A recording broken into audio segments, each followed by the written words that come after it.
welcome back to the third attempt at another episode of Davey Mac's Tales from the Satellite. You may notice we're in the car again, but we had so much fun last time we thought, why not run it back? I'm Bobby Tamburo, the star of the program, and joining me as always... No, you're not. I'm the star of the program. Oh boy. See, I'm all over the place. Yeah, Dave. I apologize. you don't know what the hell you're doing or even talking about. I'm Bobby Tamburo, the host of the program, and joining me is the star. Yeah, I'm the star. The man with the iron arm. The guy who's blocking my one mirror I needed to see if I could get over. I don't give a Eastside shit. David McDonald. Just fucking figure it out, passive-aggressive boy. We're fucking going down the goddamn New Jersey Turnpike South, and we are going to have a heck of a new episode for you today. As we have, it's a very rare time where Earl Douglas and myself are on the same side, and basically we're both pieces of shit. It's one of those times where we're both fuck-ups, and we have fucked up a lot of stuff, and that's what we're going to be doing today. What I found actually interesting before we get into it is, Sure. much like always, you and Earl started out on opposite sides. The only reason you actually ended up on the same side is because you just kept opening your mouth, which irritated Ron and made you in the hot seat too, which was very funny to me that even in trying to alienate Earl, you guys ended up on the same side. Yeah, that's true. I mean, Earl and I were fantastic rivals all the time, and oftentimes I looked for ways to antagonize Earl or provoke Earl, but every once in a while it would backfire on me. And I think this might have been one of those times. I mean, it was kind of funny. Yeah, oh, it was very funny. And before we get too much into what we're talking about, the reason we came up with this episode in particular is we were looking for a road trip episode because we were going to be on a road trip. And while we didn't find a specific episode with you on the road, what we found was the day after, dealing with some of the mishaps that Earl let happen while Ron and Fez were on the road. So that's how we ended up with this topic. We're looking at two different pieces of audio today. The first one is, like you said, you and Earl in the hot seat, and then the second one is you getting out of the hot seat, which is maybe something I should take note of after that passive-aggressive comment that we started the episode with. Jesus Christ. I didn't mean that in a negative way, but That's what I'm talking about. No, you're a great guy, Robert. well, in my defense, my mom did take a lot of Aceta Tylenol when she was pregnant with me, so you never know. Sometimes I have a hard time picking up what I'm laying down. All right, but anyway, so what are we doing today? So today's episode, it is like you said, Earl is in the hot seat. It's the day after Ron and Fez were in DC. They came back, they had a guest in studio, and this is honestly a piece of audio that I come across all the time when I'm listening to old clips. I didn't realize the relevance until we put it into context of they had just gotten back from DC. But a simple typo, whether it was .com or .org, caused arguably the greatest number 2 man in all of radio to spiral out of control and into one of the funniest things, because who better to get under his skin than Earl Douglas? Who are you talking about with number 2? Is that about Fez Fez? Whatley. Yeah, Okay. yeah. Fez Sorry. Whatley's in number 1. It's Ron and Fez show. Ron and Fez show? Okay. Well, yeah, number 1 and 1. Fair enough. I didn't even think about it that way. I feel like this driving thing we do is payback for all these little clips I'm making. No. We're just gonna make Rob put his foot in his mouth the whole time. you have some things. Well, every once in a while you say some things, and I don't think that you're actually thinking about what you're saying. No, sometimes, And especially when I'm driving, maybe not as much as I should. No, I'll try to help you out. It's just that I feel like, your brain is a little scattered. Fez Whatley, it's the Ron and Fez show. We always have to call them number 1s. But yes, I know what you're saying. Fez spiraled because Earl got the pad data wrong for the billionth time. Even beyond the pad data, what he did is the prep sheet he gave Fez Whatley had the wrong information on it. That happened a lot. I'm sorry.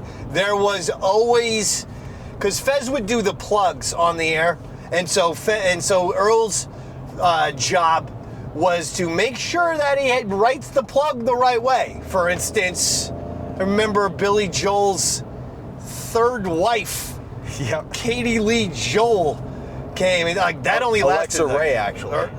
Alexa Ray? Yep, because Earl put Alexa, quote, Alexa That's his daughter. Ray, end quote. She was in studio. Yeah, it wasn't his wife. No. His wife came in the studio when she was hosting. She hosted the first season of Top Chef for some bizarre reason.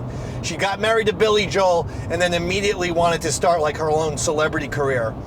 And so she comes in to the fucking show to, promote that she's going to be the new host of Top Chef on Bravo. And Earl got everything wrong. Yeah. On the fucking sheet.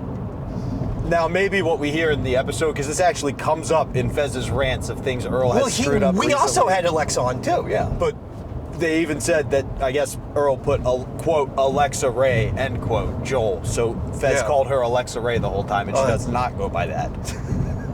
Why would he do that? To be honest, when you hear So about... he screwed up both of Billy Joel's ladies, his You know daughter and his then wife. He couldn't fucking get the right goddamn words for Billy Joel. He couldn't promote Billy Joel's women properly. Yeah, I think he had a grudge against Billy Joel. Yeah, I don't get it. I don't get why people do have a grudge against Billy Joel. He's a brilliant musician. Not my Black Rock Coalition, Davey. Just What a was that? modern day Elvis. Excuse me. When one person is known for doing an Earl Douglas I was impersonation... trying to tee the ball up. That's all I was trying to do, buddy. You don't tee it up by giving the person an impersonation to their face. And then you go, that's terrible. Here's what it would sound like. My bad. I go to the Jay Moore School of Impressions. No, but you hear about these great trash talkers. Larry Bird, Kevin Garnett, notoriously with Your Wife Tastes Like Honey Nut Cheerios. Things that just got under people's skins and could completely take them off your game. Kevin Garnett. I didn't know about that. That's why Carmelo Anthony tried to kill him. He said, your wife tastes like Honey Nut Cheerios. And then Carmelo tried to fight him, and infamously, Kevin Garnett's on film just going, over a game, Mello? Wow, that's nuts. I know Bird was a big trash talker. That Jordan, level of Jordan for sure, able to take people out of their game. If Earl could use his skills for good, like, he would be one of the greats. The issue is whenever he plays sports, he doesn't trash talk. He just lets Dave dominate him. Well, because he never wins. You can't trash talk if you're never successful. See, the problem with Earl, the reason why Earl was never going to trash talk is because I always defeat him in sports. I could to this very day, if you gave me any sport, baseball, basketball, football, whatever, I will defeat Earl Douglas in said sport. I'm just a far superior athlete than he is. I don't think he played sports. I know he played softball, and he's a left-hander, and he's got he's got an okay swing. Honestly, if you were to break down Earl's swing, it's all hands, it's all arms, pretty much. There's no weight shift. There's no power in the back foot. There's no hip rotation. It's just a lazy, I hate to say it, Earl Douglas, genuine lazy bum. He has a genuinely lazy swing. I'm serious. But that's the one sport where, okay, the one sport where you go, okay, he's somewhat decent. Basketball, he's horrible. No jump shot whatsoever. Football, he can't do anything because he can't catch the ball. He can't throw the ball. He can't block. He's not a physical person. So what the hell is Earl Douglas going to do on the football field? True. So, yeah, I could defeat him. Like, I would like for to instance, see you two Greco-Roman wrestle. Well, let me give you my...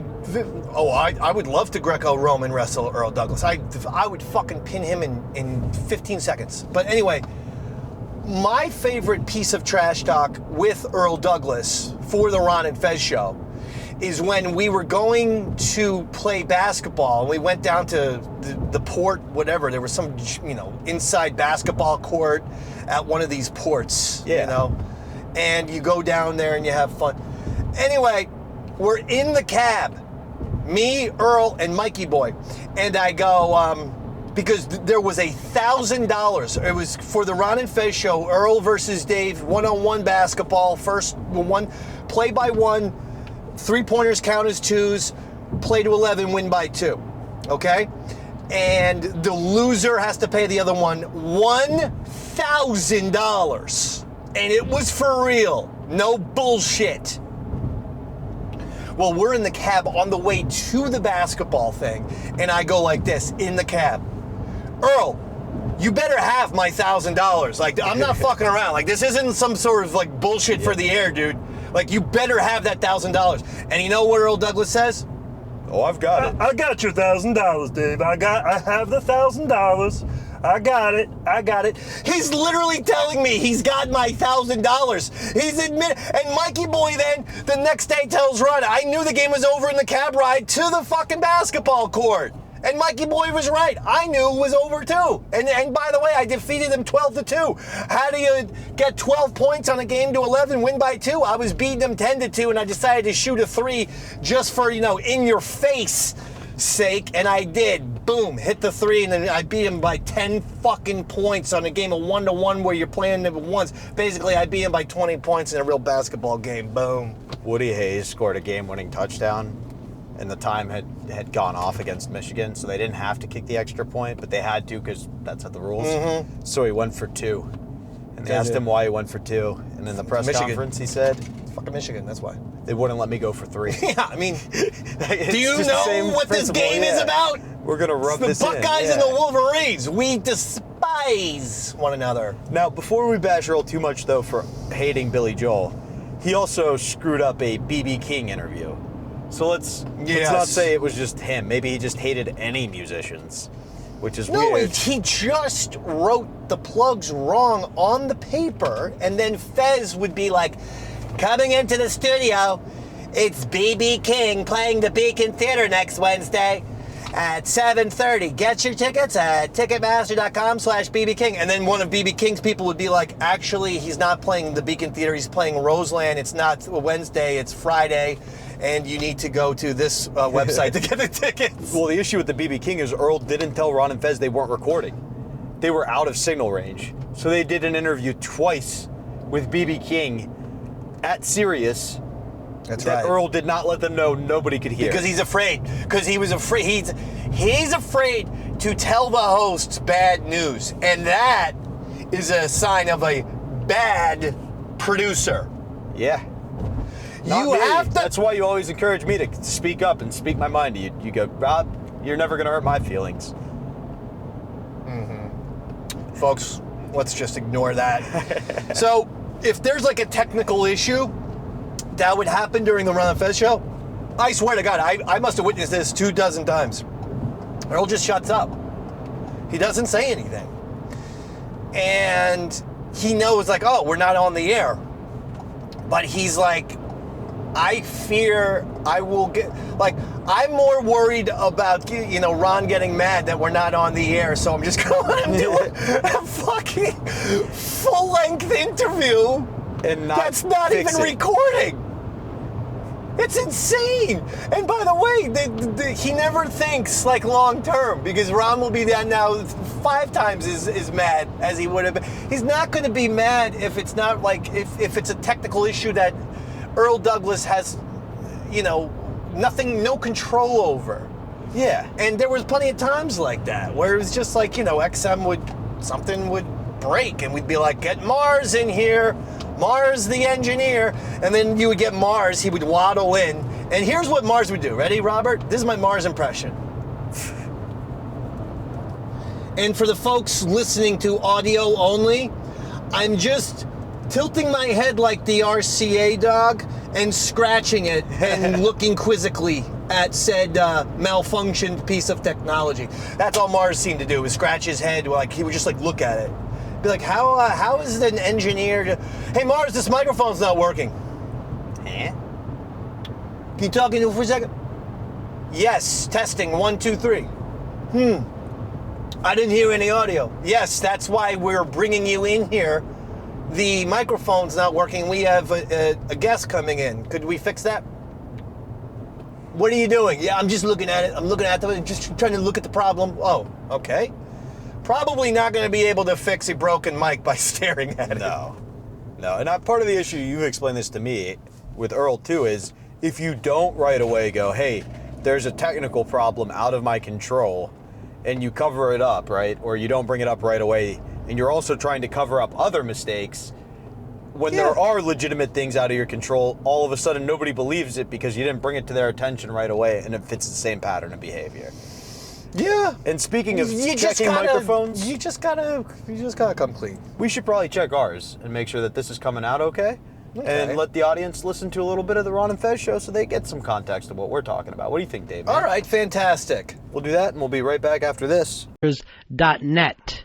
We've given that out wrong as whatsuprockers.com. Just like Larry said. As I said, whatsuprockers.com, and I was immediately corrected and stared daggers at by Larry Clark. It is whatsuprockers.net. And just so everyone knows, again, it's wrong on my sheet. So this is basically, so if you don't count the show we did under the hot tent yesterday, this is basically 2 shows in a row where this is now, where the funny joke has now happened to me. Well, where was the other one? Well, today was, of course, whatsuprockers.com. The wrong website, it's .net. Last week, it was when Chris Lemon was in here, and I keep saying over and over again, the man's first book is A Taste of Lemon. A Taste of Lemon. And what it really is a twist of lemon. Well, in between those 2 faux pas, remember you were pointing a dead stick at B.B. King and asking him to speak in it. Oh, yeah, those that nice memory of the 2 non-interviews with B.B. King yesterday, as nothing worked, and we were never informed that nothing was working as we stood there talking to the diabetic blues legend. I don't know whether we got to bring up diabetes, but here's the thing, guys. And I know Fez is a little mad, so I'm going to say it to you in a nicer way. I know I had a talk with you guys about when the person comes in, show them the information, make sure everything is correct, and that way Fez has the correct information. People go out and do promotions to promote things. That's why they're there. Like, if Larry Clark doesn't have a movie, he's not going to come in and start talking about stuff. He's out to promote his movie. It's an independent film, so you want to have the exact place for them to go. He's not going to get commercials for it. He wants his information out there as any way he can get it. That's why they have a website. Did he really stare daggers through you? Oh, he looked right at me. I thought I was going to get beat like the kid in Bully. To me, we got along great. I think me and him later are going to go out and cruise around and yell stuff at high school kids. Just perfect. And I'm going to get left to be eaten by the crabs. And by that, I mean our producers. 2 shows in a row. I just want to know something. I know you're angry right now. But you did do a little bully callback that if anybody saw the movie, they're giggling a little bit. It's a little bit of a bully callback. Thank you. Look at Sedona on fire. One of the most beautiful places in the world. It's on fire right now. They showed a map of the United States. Everything but, I think, Washington and Oregon, west of Texas, is on fire. Bad times. The whole place is burning up.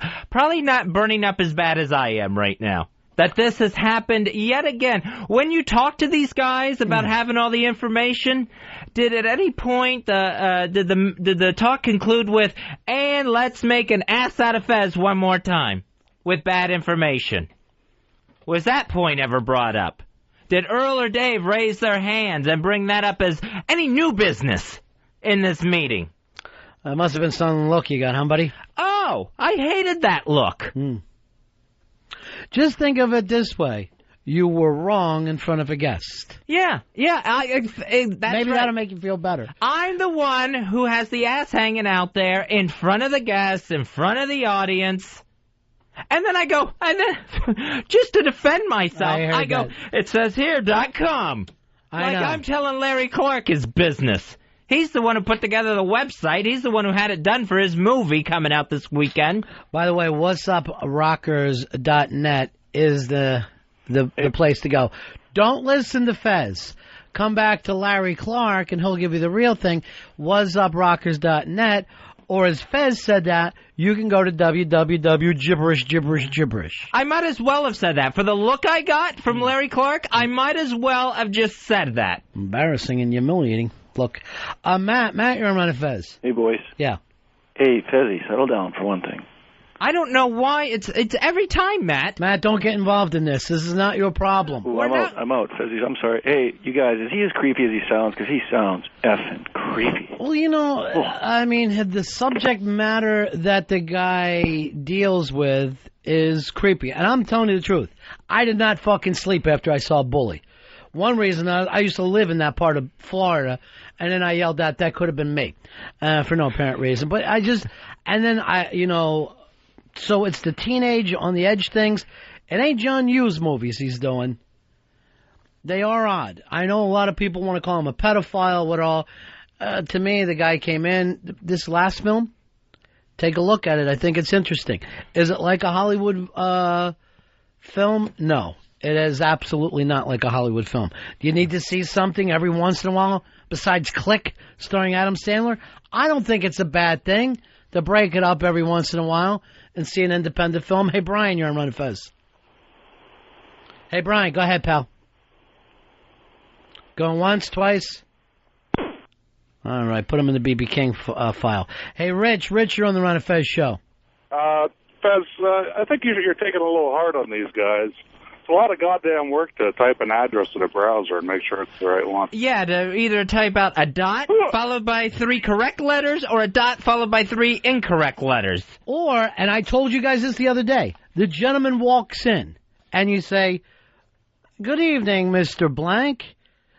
We have here that you're promoting this film that opens on this date. Here's the website you want to promote it. Is there anything else?" That's that simple. No, that's my fault. I was doing 2 things at once. Is it really? Yes, it's my fault. I'm taking complete responsibility for it. What 2 things were you doing? Because I'm still teaching Dave how to run the brakes. And why is that after fucking 7 months that he's been here, or however long? I was telling him where to find stuff, how to load things. You're telling him because you need him to do that when you finally get up. The time to teach somebody something is not what ass time. The time to teach it is when the plane is flying along. Fine. Then you put the guy in the fucking pilot seat. Not, we're landing in the rain. I need to get in the back. Dave, hop in there and keep the nose fucking still. You know what I'm saying, Earl? Yes, but never mind. No, I want to know. I honestly want to know. Since you're correcting me that you're doing 2 things at once. No, I'm not. And your job is so fucking difficult. No, I'm not correcting I you. see you sitting there for 3 hours today before Larry Clark comes in, and Dave's not behind the fucking board at all. Why isn't he behind the board when you're not needed somewhere else? Then that's how you teach. But when you leave him there like a redheaded fucking idiot, and he's on his own, that's how he makes mistakes too. And I know that's a talk that we've had before and before and before. So you act like you never were, like this is somehow Dave's job, a fault, because you had to run back and check on Dave. Well, he asked me a couple of questions about it, and I got to answer him. Motherfucker, listen to this. The time that he should be asking questions is when you're not needed in the other room. Why are you sitting behind that board right now? This would be a good time to train him because he's not needed. You're not needed somewhere else. It's not an emergency time for you to be in the other room. And Dave, while you're grinning back there, this shouldn't even happen. But if you could greet people like a human instead of frothing all over them, we wouldn't feel like Earl needs to get up and move. I actually had a good greeting with Larry. Then Earl said he wants to go out and talk to him. Fez and I have talked about this. We can't trust you to be a greeter. You're too fucking wacky. I actually reminded Earl, hey, Earl, when you go out to talk to Larry, make sure the plugs are right and the websites are right. That is true. You know what? No one even knows this fucking story about Allison Bales here last Friday when she left the studio and Ronnie and I happened to walk outside, following her out the door to thank her for being on there. We walk out there and hear Dave talking baby talk to her. I mean, downright legitimate baby talk. Ha, is what we walked into. And that's why I said to Earl, I don't want that fucking redheaded nut speaking to people. And it's no offense to you, Dave, but that is a business part of this. And that should be treated as so. Now, I wasn't even fucking mad. Now I am because of the excuses. I thought maybe Fez was getting himself upset for no reason, but the same shit can't happen over and over again. Well, I know this, that if I was producing this show and I had a fuck up on Friday as big as getting the guest book wrong, the name of the book, getting that completely wrong, I would be going over the information of the next guest with a fine-tooth comb to make sure it was absolutely correct. He's doing two things at once. Oh. And sitting and breathing. And I talked to Earl last night, so everything's correct. I talked to him this morning, and then when Earl... Why are you fucking selling him out? This has nothing to do with you. You could just be sitting back there figuring you're not in the goddamn focus for 1 second. Come here. What is in it for you to sit there and try to tell us that this is 100% Earl's fault? Unless Earl's covering for you and you did this. Did anybody even say anything about you? Yes. He said he wasn't able to do the plugs because do of you me. know how to run the fucking board? Yes, I told him go out. The last time that you were on there, we heard it's not working, and our mics weren't turned on, and you're yelling out over the air. It's a fucking unprofessional show that happens behind the scenes. And did Fez and I get mad yesterday about walking around with dead sticks and bothering a blues legend? No, we let it go. Fez got mad because it happened with Chris Lemon, and then no one fucking corrected it now. The fact that you yelled at Earl means nothing to me, Dave. No, I didn't yell at him. I was saying he was saying that he wasn't able to do it because he was instructing me how to run the break, which I know how to. You don't know fucking how to, or we wouldn't have these problems. You're not ready yet. He should be training you when it doesn't matter. If you knew how to, you wouldn't have been asking him questions while he has to do your job of getting Larry Clark settled. Now, again, Dave, look at me. Is this fucking good radio? No. If everyone would have just let Fez blow off a little steam, we'd have moved on. But you have to open up your fucking pie hole and act like, well, I'm the best guy on a losing team. And that's your fucking thing. You want to bat clean up on a team that fucking finishes in the cellar than bat eighth on a championship team. That's your biggest fucking problem. No, I like the Yankees. I'd rather bat ninth on the Yankees than... Why don't you do this? Why don't you buy stupid fucking Yankees bobblehead and sit in the fucking stands the way you do now? You were happy as a listener. This has nothing to do with you. Would you let Earl and Fez fucking talk? Okay, it's just... Take your headphones off. It has nothing... Do you agree this has nothing to do with you? Yes, but he did bring my name up as the reason why... Can I fucking handle that? Was I taking care of it? Yeah. Was I? Yeah, I guess. Earl, Fez, get back to your thing. This is about you. God forbid Dave hears two fucking people talking and he feels like he needs there to be a third. It should be about him. Yeah, and you know what? I did let the Chris Lemon thing go on Friday. You did? I didn't say a word about that. I'm like, all right, we got this big trip ahead of us. We got to deal with this live hot broadcast out in the parking lot at XM. And I'm not going to start the weekend off bad, knowing the way we had to start the week. And then this happens. And it's like, what does all the talking do? What does all the talking solve? Nothing. It happens again, the very next guest.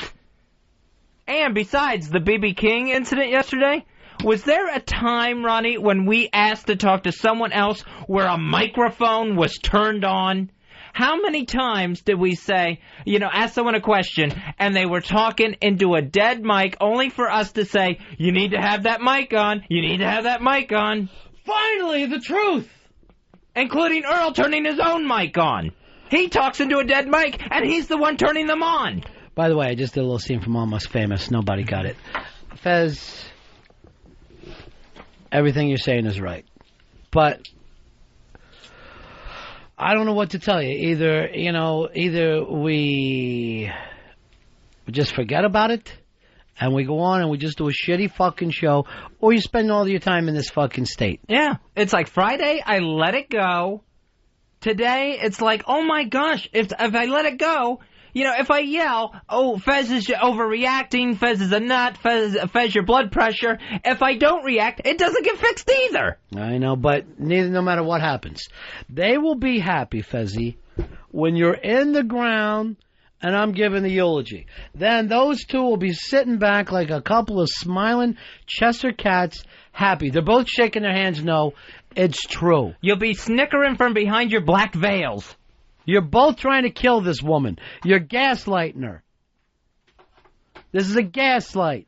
I just don't understand how it happens again. I mean, immediately after it happened. And, oh my God, if I had a dime for every time I heard, will not happen again. Will not happen again. The important thing is this. You will always know that you look like an asshole to Chris Lemon, B.B. King, right, and now Larry Clark. Yeah. I mean, I guess the next time it happens, what do I do, Earl? You bring you in the studio with the guest and you explain it to the person exactly what happened? Would that be fair? Oh, what can I say? I messed up. I'm taking complete responsibility for it. It means nothing. How do you feel like you're taking complete responsibility? Did Larry Clark give you the nasty look that Fez apparently got? Did you fix it with... By the way, if I would have seen him give you a nasty look, I'd have dropped Larry fucking Clark right here in his tracks. I'd have just been, boom! I'd have dropped him, and I yelled, look, Larry, I ain't some little fucking Guatemalan kid. You're not throwing fucking looks around here. All right, so you took full responsibility for it. So when Larry Clark was leaving the XM building here, you went out to him, you said, Larry, thank you for being on the show. We enjoyed the conversation. By the way, that was my fault. I typed up the wrong website. I apologized. That doesn't, yes, I apologize. For Fez. But here's the thing. No. An apology doesn't fix. The man is on to promote something is what Fez is trying to say. That's why you're there. It's important to these people. Why don't you do this, Fez? The next time you have a plug to do for a movie, stand up in front of the celebrity, piss yourself, and go, I can't control my bladder. And just stand there. Because I'm not saying anything. But basically, it looks like the show is Ron and the guy who pisses himself. Yeah, I might as well do that. And, you know, I think back about Chris Lemon. I must have said taste of lemon 10, 12 times before he finally corrected me on it. And he must have been sitting there thinking about it the whole time. How difficult is it to know the facts? Why can't we know the facts? Because Dave can't run a board yet? That's what this all comes down to?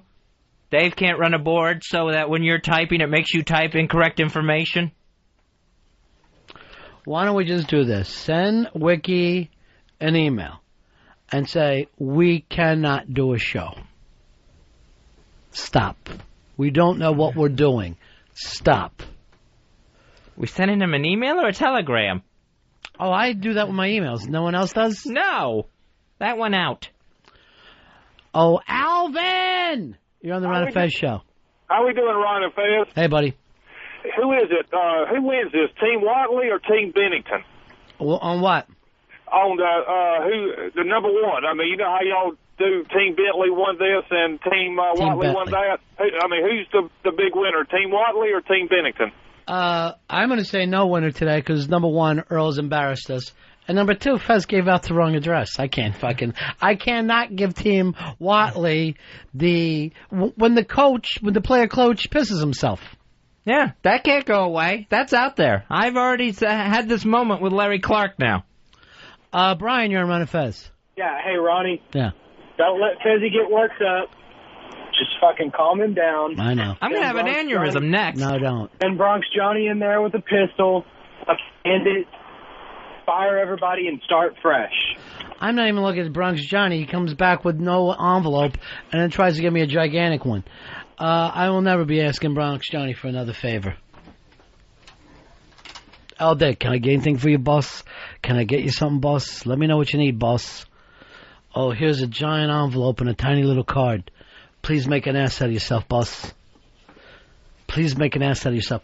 I don't know how they fucking send things in Ecuador, but this is the fucking 212.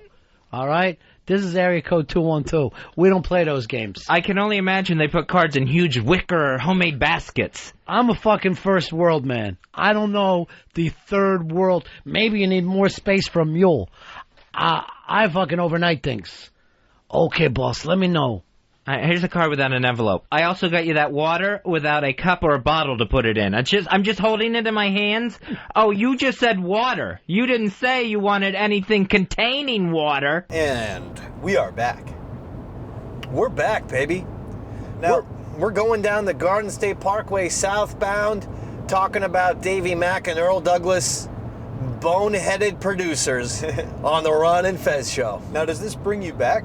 This trip down the Garden State Parkway, like from your days of long commuting? I will say, it did make me think of going down to DC with Ron and Fez for that trip to XM. That's the trip where I think that's the only time I went down to Washington, D.C. for XM, to go to the XM studios. And by the way, you know what I brought? I brought Connect 4 travel. Interesting. Travel size. And that was a big deal because that's my favorite board game of all time. It's a great game. And I challenged everyone. We had a round robin tournament. And unfortunately, I beat Earl. Ron beat Fez. Ron and I met in the finals. And Ron won. And I'm telling you what, I was not trying to let him win or anything. I was trying to win. And Ron won.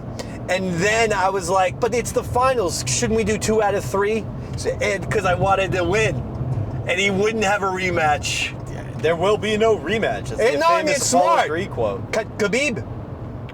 Ron went out undefeated and on top in Connect 4. And I swear to God, he might not even remember this, but for the last hour, I was like, hey, you sure you want to just do a little? I mean, we still got a lot of time. It's a little boring in here. You want to?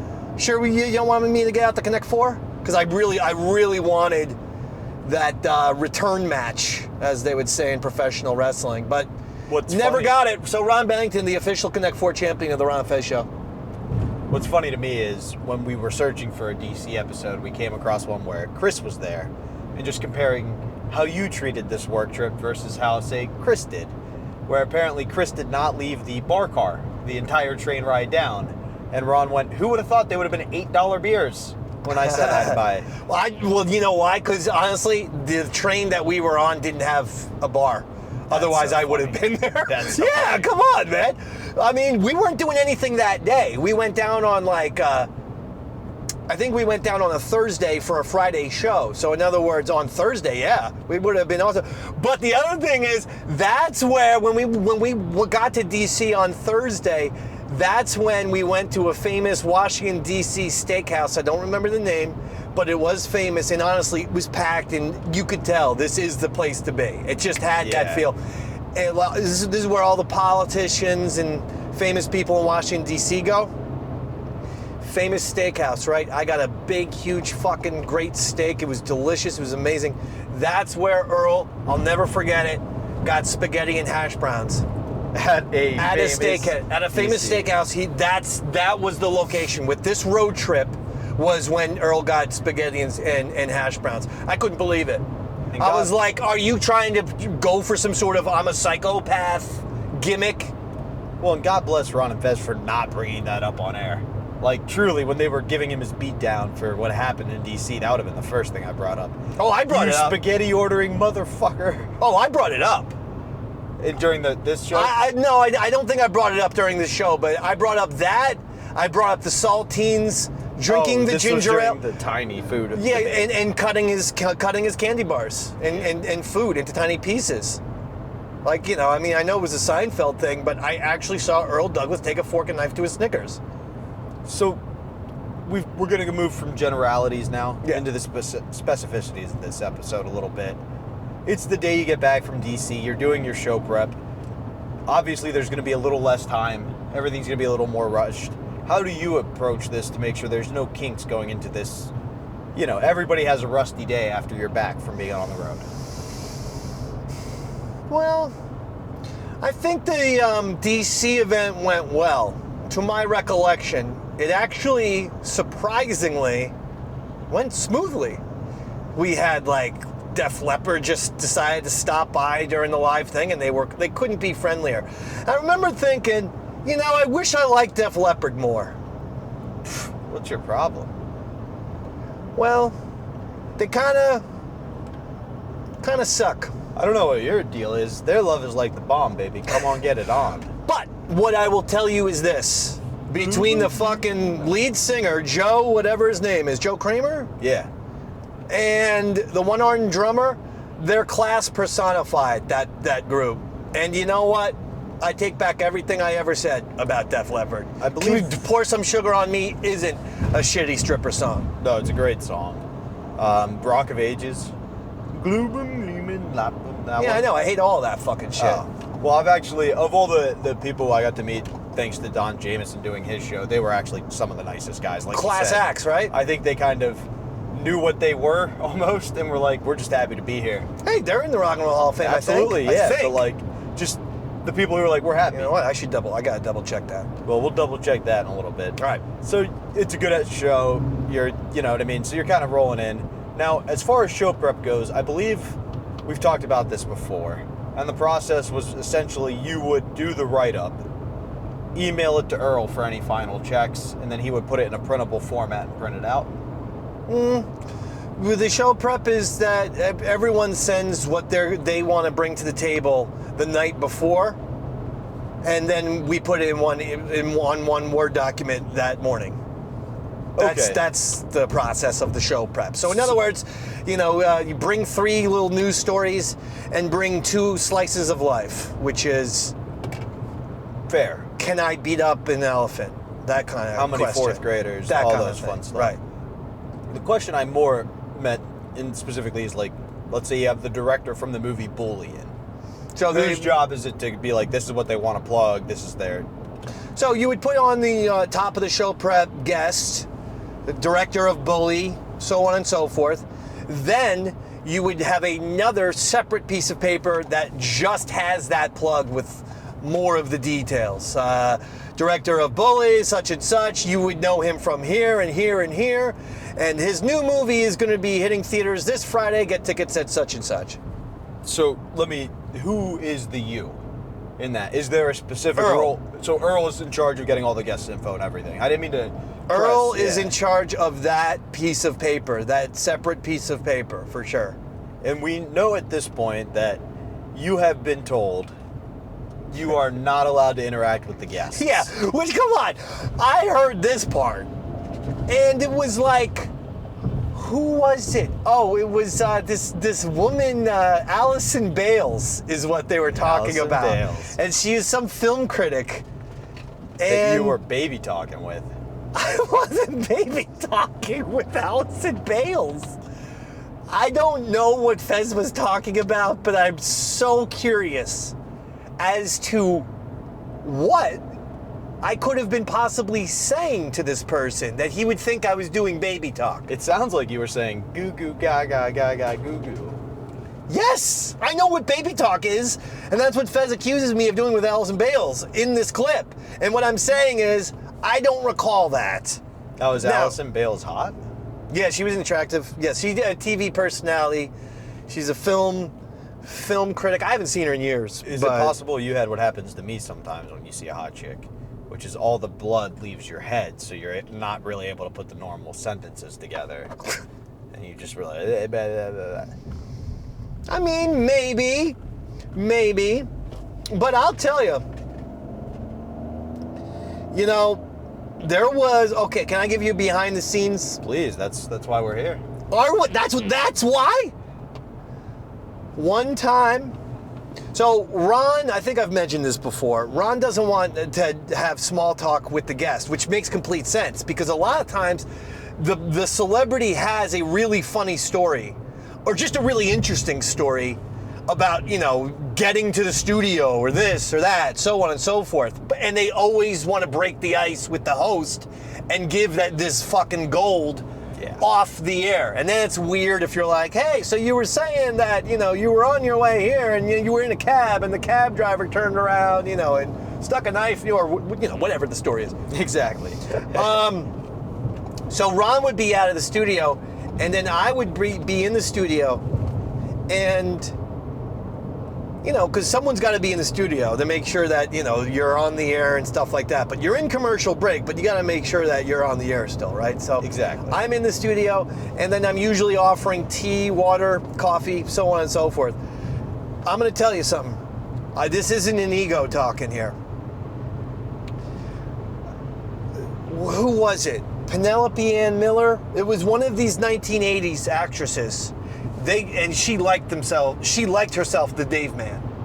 Ooh. Yeah, I think it was Penelope Ann Miller. Something about a girl named Penelope does seem your speed. Penelope Miller? Am I adding the Ann?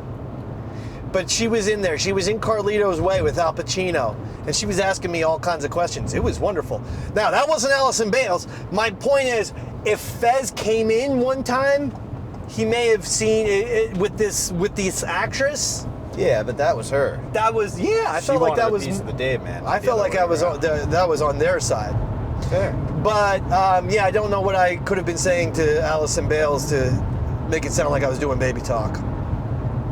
I mean, to each their own. I once put my foot in my mouth with a guest once, so we've all been there. Yes. Mine was Lauren Sivan. Who? Made it Lauren Sivan. Oh. I'm glad you don't know her name either. That's who Harvey Weinstein jerked off into a plant in front of. Okay, what is this story? I made a joke about that, so I'm just saying it could have been worse. Literally, I made a joke to her, did not know who she was, and was like, it's not like Harvey Weinstein jerked off into a plant in front of you. And Oh she was my like, gosh. no, actually, that is exactly what it was, and it was a very terse interview on air for the show host. So Oh, Jesus. we've all been there, Dave, man, you know? Oh, boy. Could have been worse is what I'm saying. Yeah, I know. Yeah. Well, I wouldn't do that. But See, what I did beautifully You is do exactly... jokes and things. That's your problem. Yeah, you know, me, I'm just the guy trying to make fun, but I did exactly what Earl just did. Or what you did on this episode with Earl, which is we were talking about how you screwed up, and by me opening my mouth, now all of a sudden I'm under the gun as well. Well, that's a problem. You know, once you speak up, sometimes the focus goes to you, and then you're in the crosshairs. That's what happened with Earl here, I guess. And how do you walk that fine line between being a pylon, like which obviously you want to do, right? It's Earl. You're looking at any shot, any opportunity. Anytime I can do pile on with Earl Douglas. But now, by piling on, and Ron warned you a couple of times. He was like, you better just be quiet or you're going to make it worse. How do you, it's tough to pull back. Well, I've never been the guy to, I'm just going to put the easy pass up here. Never been the guy to remain quiet, I guess. That's true. I guess if we did look at your career and we're like, was there ever a time where Dave was quiet when he should have been? The answer would probably be no. Even when Ron's telling him, please be quiet, I just can't shut up.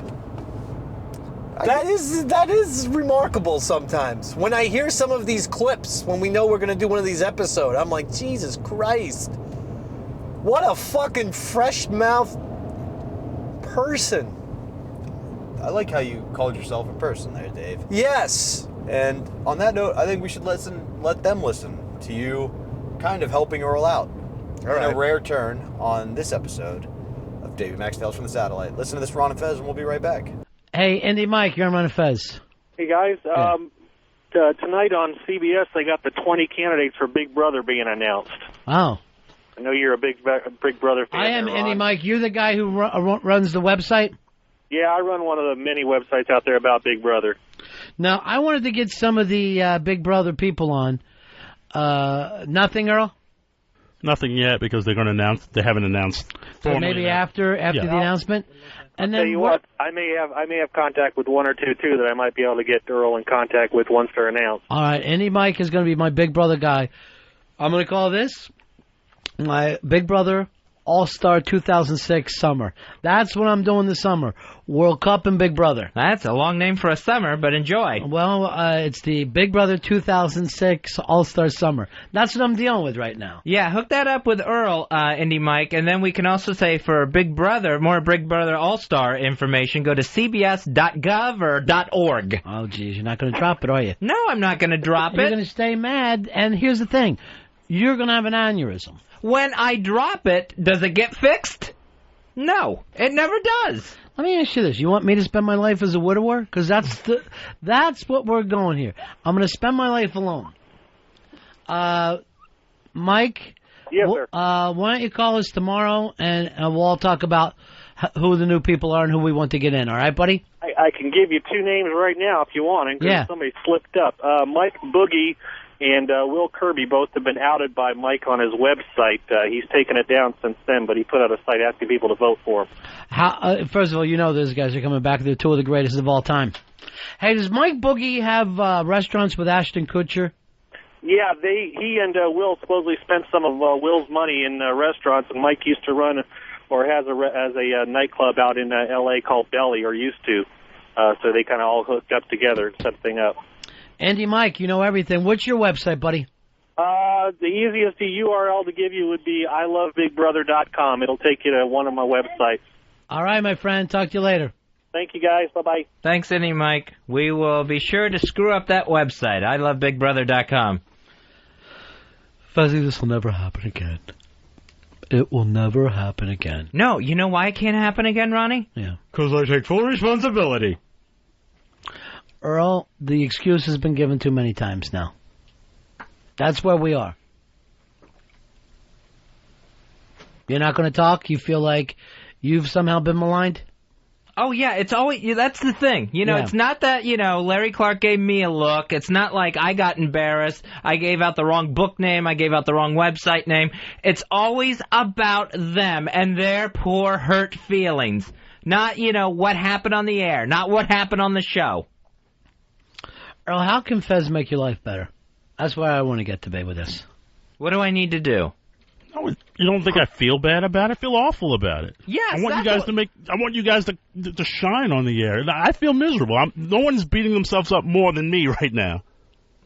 Do you believe him, Fez? No, I don't believe him. Because I don't know who the next guest is lined up for this week, but I'm sure it'll be misinformation. We're on a roll now. Why stop? See, go for DiMaggio's streak. 56 in a row? 56 guests with misinformation. That's what I want to see you hit 57. I believe it's the unbreakable. The unbreakable record. And also the greatest record in radio. Kevin, you're on Run Fez. Yeah, what's up, buddy? Yeah. Ron, it's pretty easy and self-explanatory. With Earl and Dave, you can't fix stupid, so you just got to replace it. I don't want to get into all this. I really don't want to be negative. I was in a good mood this morning. Scott, you're on Run Fez. Hey, Ron Fez. Hey, buddy. You guys got to lay off your staff. I'm sure they bust their ass all the time, and all of a sudden you guys are just jumping. Maybe you guys should do a little bit of your own research. You know what? I am. I'm going to do some research on how to get a fucking staff. I'm sorry they work so hard watching us do 3 hours a day. It's got to be fucking brutal on the two of them. Yeah, that's what I would like to do with the staff is see how I can make them more comfortable, lighten the load a little bit, maybe fluff up a pillow underneath the feet. Yes, that's, you know what? That's the job. That is the job to do. Ron and Fez, do your own research. This is the job the producers do. I would have thought the half hour we fucking interviewed the guy on the air would have been plenty for us. I would have thought that would have been it. Matt, that's not enough, Earl? No, I've enjoyed doing the research. It's part of the job. I know what I signed up for. Yeah, I would enjoy it too because there's no wrong answer. Hand in whatever you want. Yeah, if I was throwing a dart at a biography, I'd feel good about it too. We do an interview and Fez is like this. If you want to know more about this, go to LarryClarkSpacklecock.com. LarryClarkSpacklecock.com. Larry Clark's looking at Fez like he just took a shit on the guy does a film for fucking 4 years it takes him. And it's like Fez took a shit on that film. Oh, that's spacklecock.net, Ronnie. Here's Gravy Master. Gravy Master wants to kick into this. You're on the Ron and Fez show. Hey, buddies, what's up? Hey, listen, I'm sitting here. It's like unbelievable to me that Dave is going to sit in front of you, Ronnie, and throw Earl under the bus after Earl stuck his fucking neck out for the guy 2 weeks ago. Well, in all actuality, Earl wanted him at least suspended and a long probation. So at that point, it didn't seem like those two were a team to me. We are, that's what we're dealing with right now, and it's no big deal. Whatever it is what it is. Yeah, Earl was a big proponent of suspension, probation, all the shuns. Yeah. Get rid of him. Out with that piece of garbage, he says. Out with him. All right, Fizzy, I don't want you to be upset anymore. I want to move on with this. I want you to feel good about yourself. It's so annoying and frustrating. May I say one thing? Well, hold on. Mousy, if you're fucking going to come in here asking to be on the air, do me a favor. Right. Use your big boy voice. If you come in here like this, like you're in a little fucking dress, excuse me, ma'am, may I say one thing? I'm going to lose my goddamn mind. Okay. I'll cut your fucking red head off, and I'll bull with it. And be cackling when the cops come to pick me up. You know what? I am so glad he just did that. There, ladies and gentlemen, is how he talked to Allison Bales from IFC. Hi, and then he twirled his fingers. There was no fucking reason for it. And then tried to say something else to her and wandered away, turned his back to her, and She got to look at his holy shirt. What is it, Dave? It was Earl and I's responsibility. It was miscommunication on our part. Yeah. What'sUpRockers.com Yeah. does actually forward you to his website. That's not what the fuck is being talked about. I know. I don't care if it links Thank you to for it. the fucking correction. You're the man right. wants plugged what he wants plugged. Right. I don't give a shit if it's the wrong information. Yeah. I don't want Fez to feel like he had an uncomfortable moment with the director. Right. What counts is the guy thought it was wrong, Larry Clark thought it was wrong, and felt the need to correct it. Now, I don't give a shit what that information is.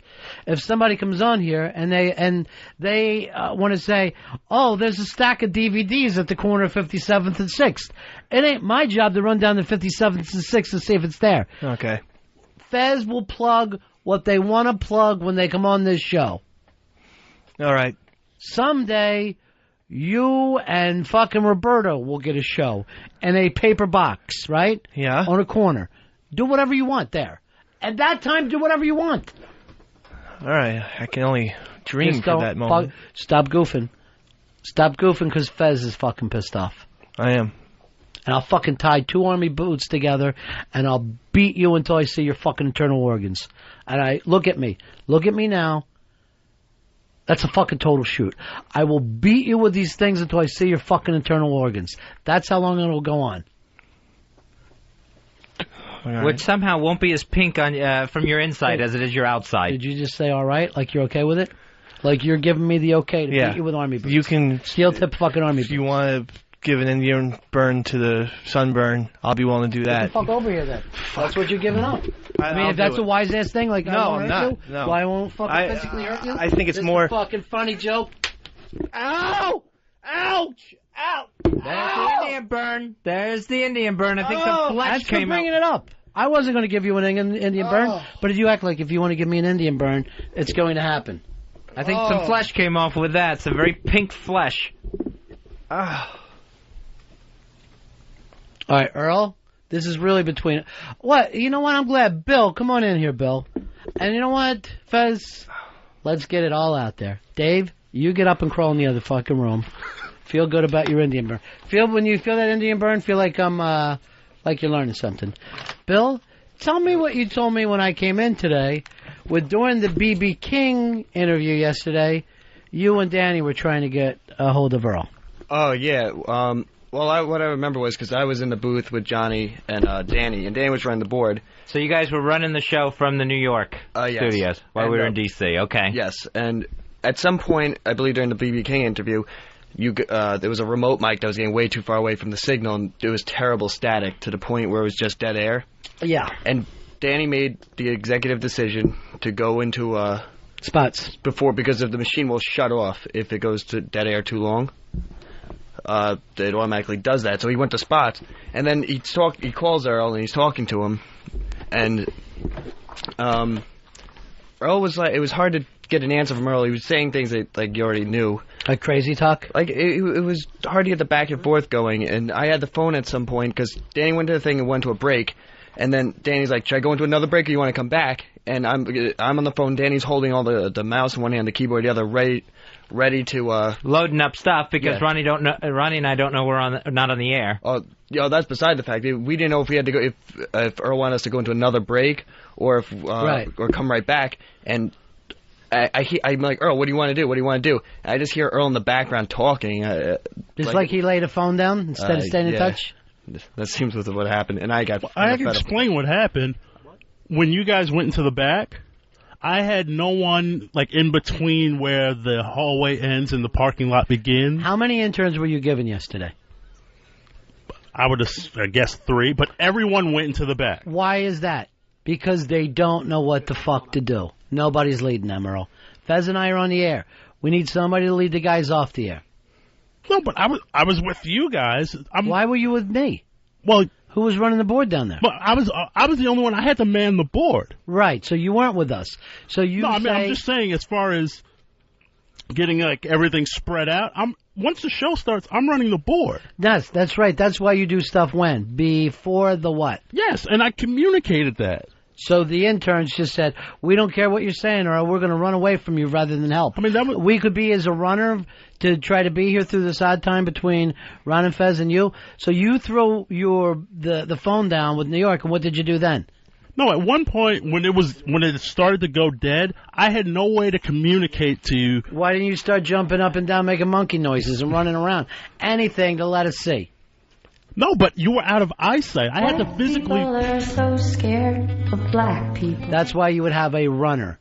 One of the interns that would be a runner. All right, I'm totally confused. I did now. not have anyone. I was the only one there. It's your fault. Yes, you were the only one there because you're like fucking Custard, not paying attention that you're running the troops. You're the executive producer. It doesn't mean that you do everything. You haven't trained that redheaded maniac, so these things pop up all the time.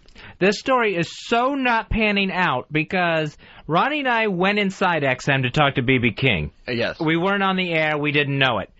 I didn't see Earl around there anywhere. And now we're also hearing that he left the master control table there and left the phone where he was supposed to be talking to XM New York. Why are we even talking? Why has this thing now gone on for... Here's what fucking happened, Earl. Fez did not get the thing read the way he wants, right? Yeah. So now it all is fucking coming out. Because you didn't do your work today... All the stuff that you were let go on and nobody brought it up, now it's all coming out. And it's all falling all over my show. So instead of having a nice, fun, enjoyable show, I'm in the middle of this fucking beatdown. Fine, it's my fault. No shit. Who else do we talk to? Oh, now he's throwing the headphones. Oh, here we go. There he goes. The mic is on. Go ahead, big man. Walk down the hall. Take that fucking walk. Here we go. Not the host that was embarrassed. You know what? What if me and Fez do that? What if we say yesterday, oh, we're so fucking pissed off we walk away from the show? Then what happens? Oh, I had to catch my breath. Yes, maybe I'd like to catch my breath. Maybe I'll take a fucking walk and try to figure out what I really want to do with my life. But at some point, I mean, I had no one left. I'm like, where did everyone go? Earl, you had no one left because you've got 3 interns. They fucking see the host walking off. They're acting like they're listeners and they're walking behind it. You got to say to somebody, I need you to make eye contact with me at all time. Don't you leave until I tell you what to do. You're running a fucking show like a producer. Producer. That's the correct answer. But again, when you guys took off, I have to keep the headphones on and make sure you guys kept the signal up. Earl, your problem is this. You don't see a problem until it happens. Rather than going, here's the potential for disaster, what do we do if it comes up? That's what a producer does. But you can't sit there in the middle of a thing. The mics don't work for BB King. You drop the phone with New York, and you start screaming, I don't know nothing about birth of no babies. You're Earl Douglas. You're not Butterfly McQueen, my friend. When you communicate and delegate duties and then they're not done at that particular moment when they have to be done. So this is what the problem with Dave is. He hasn't been trained properly. Then let's blame everything on him and turn him over to Wiki. I mean, there was even a point, and I'm not saying he didn't do it, when you guys went in the race car. I told Dave, I was like, make sure you stay in eye contact with me in case there's a problem. And that way we can bring them back, bring them forward, bring them back. What'd he do? No, he stayed there. He watched me. But I'm just saying, Yes, do that every time. But what's the problem? Do that every time. But when I communicate that, and then when it's not done, how is that my fault? that means that you should have rained shit on people. The reason why Fez gets upset is that you haven't rained shit on anybody. You let them get away with it till Fez's stent is fucking popping out. I did that for BB King too. I absolutely did it for BB King. Did you guys see me standing there by you? No, I did not see you. I was running between. I didn't see anyone I knew except Ronnie and BB King. I was just trying to Wiki coordinate with. Oh, yeah. Yeah, when me and Don were trying to coordinate, and I was running between Don and Earl, and and trying to get that completely set up. Earl, how can you say that during the BB King thing? I was talking to you. At one point, I had to physically leave the board and run back and grab Don and say, "We cannot hear a thing." That's probably when I left New York. Also, Earl, I was the middleman for you all day yesterday. There was a few times even before all the problems happened where we tried calling you and you weren't picking up your phone. Most of the times we waited for you to call us. We called and it would either go right to your voicemail or it would ring. There were a couple of instances where that's getting why called. I called Dave that one time because your phone wasn't working. We were calling with our. I think at one point I got pranked from the office phone, and that line just kept ringing the entire show. It wasn't pranked. They're trying to fucking tell you we're not on the air. No, it wasn't. It's not like, oh, what are these two up to? No, it was. No, all those jokers. Come on, Earl. It wasn't going to fall for that. No, but, answer it and start dealing. I know the number to this studio, and that wasn't it. It was from like a back office. I'm like, why is the back office calling me? Are you sure it's not? Because you were calling the hotlines, but there's also that other phone, the special phone. Yeah, there's no back office. Yeah. No, our office phone, my work Earl, number. You sound like a man now who's in the middle of the fucking... Look at this, train derailment one day after we get off. Oh, nice. That looks like it went right out into the street. I wish that was us. I wish that was what happened on the way home from D.C. I thought it went overall decently too, but I just I can't believe all this stuff. I mean, you thought that shithole went decently because Fez and I didn't yell, right? Is that why you thought it went decent? Maybe, yeah. Can I tell you something? You know how many fucking points in my career I would have freaked the fuck out over the BB King thing? Yeah. You know why I didn't? Why don't I? Because I'm fucking working with F Troop, and I would be fucking screaming every day. So I go, look, if no one fucking cares to give me a fucking real team, then I don't fucking care. That thing was shit. You don't fucking do that to... Now I'm fucking getting pissed off because you don't know the difference between fucking shit and Shinola.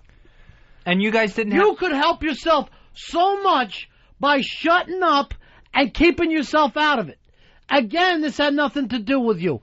Again, this was Earl. You fucking wander in here and say something that's just absurd. Yeah. Because you don't learn. This was between Fez and Earl. Why the fuck am I yelling at you? Because you can't shut what? The mouth. The what? My mouth. Shut my... Point at it. Point at your mouth. Open and point. You see the thing you're pointing? Yeah. That should be a dead dog's dick for the fucking things that you're saying here today. That's what it should be. If this was any kind of civilized world, you would be sucking a dead dog's dick instead of talking. And if I was you, if I had the choice between the two, you know what I'd be doing? Dead. Huh? I'm a little... What would I be doing? Oh, boy. What would I be doing? Dead dogs. I suck dead dog dick? Is that where you're going with this? No. Oh, what are you saying? If it was you, you would be quiet. Oh, you said Spider. I'd be quiet? Yeah, I'm going to walk around fucking timid. Get the fuck out, Dave. Get out and think about what you're saying. Get out and think about what you want to do with your life. Crazy bastard. All he's got to do is shut up. They can't.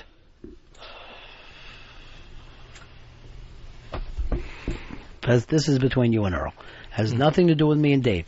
If Dave speaks again, I'm going to stab him to death. I'm going to fucking do my time in jail. And I'll be doing lifetime. And you know what I'll be thinking? Oh, I remember how when the blade went into his spleen, felt so good. Oh, don't forget about cutting the jugular. That was fun too. Get back to your thing.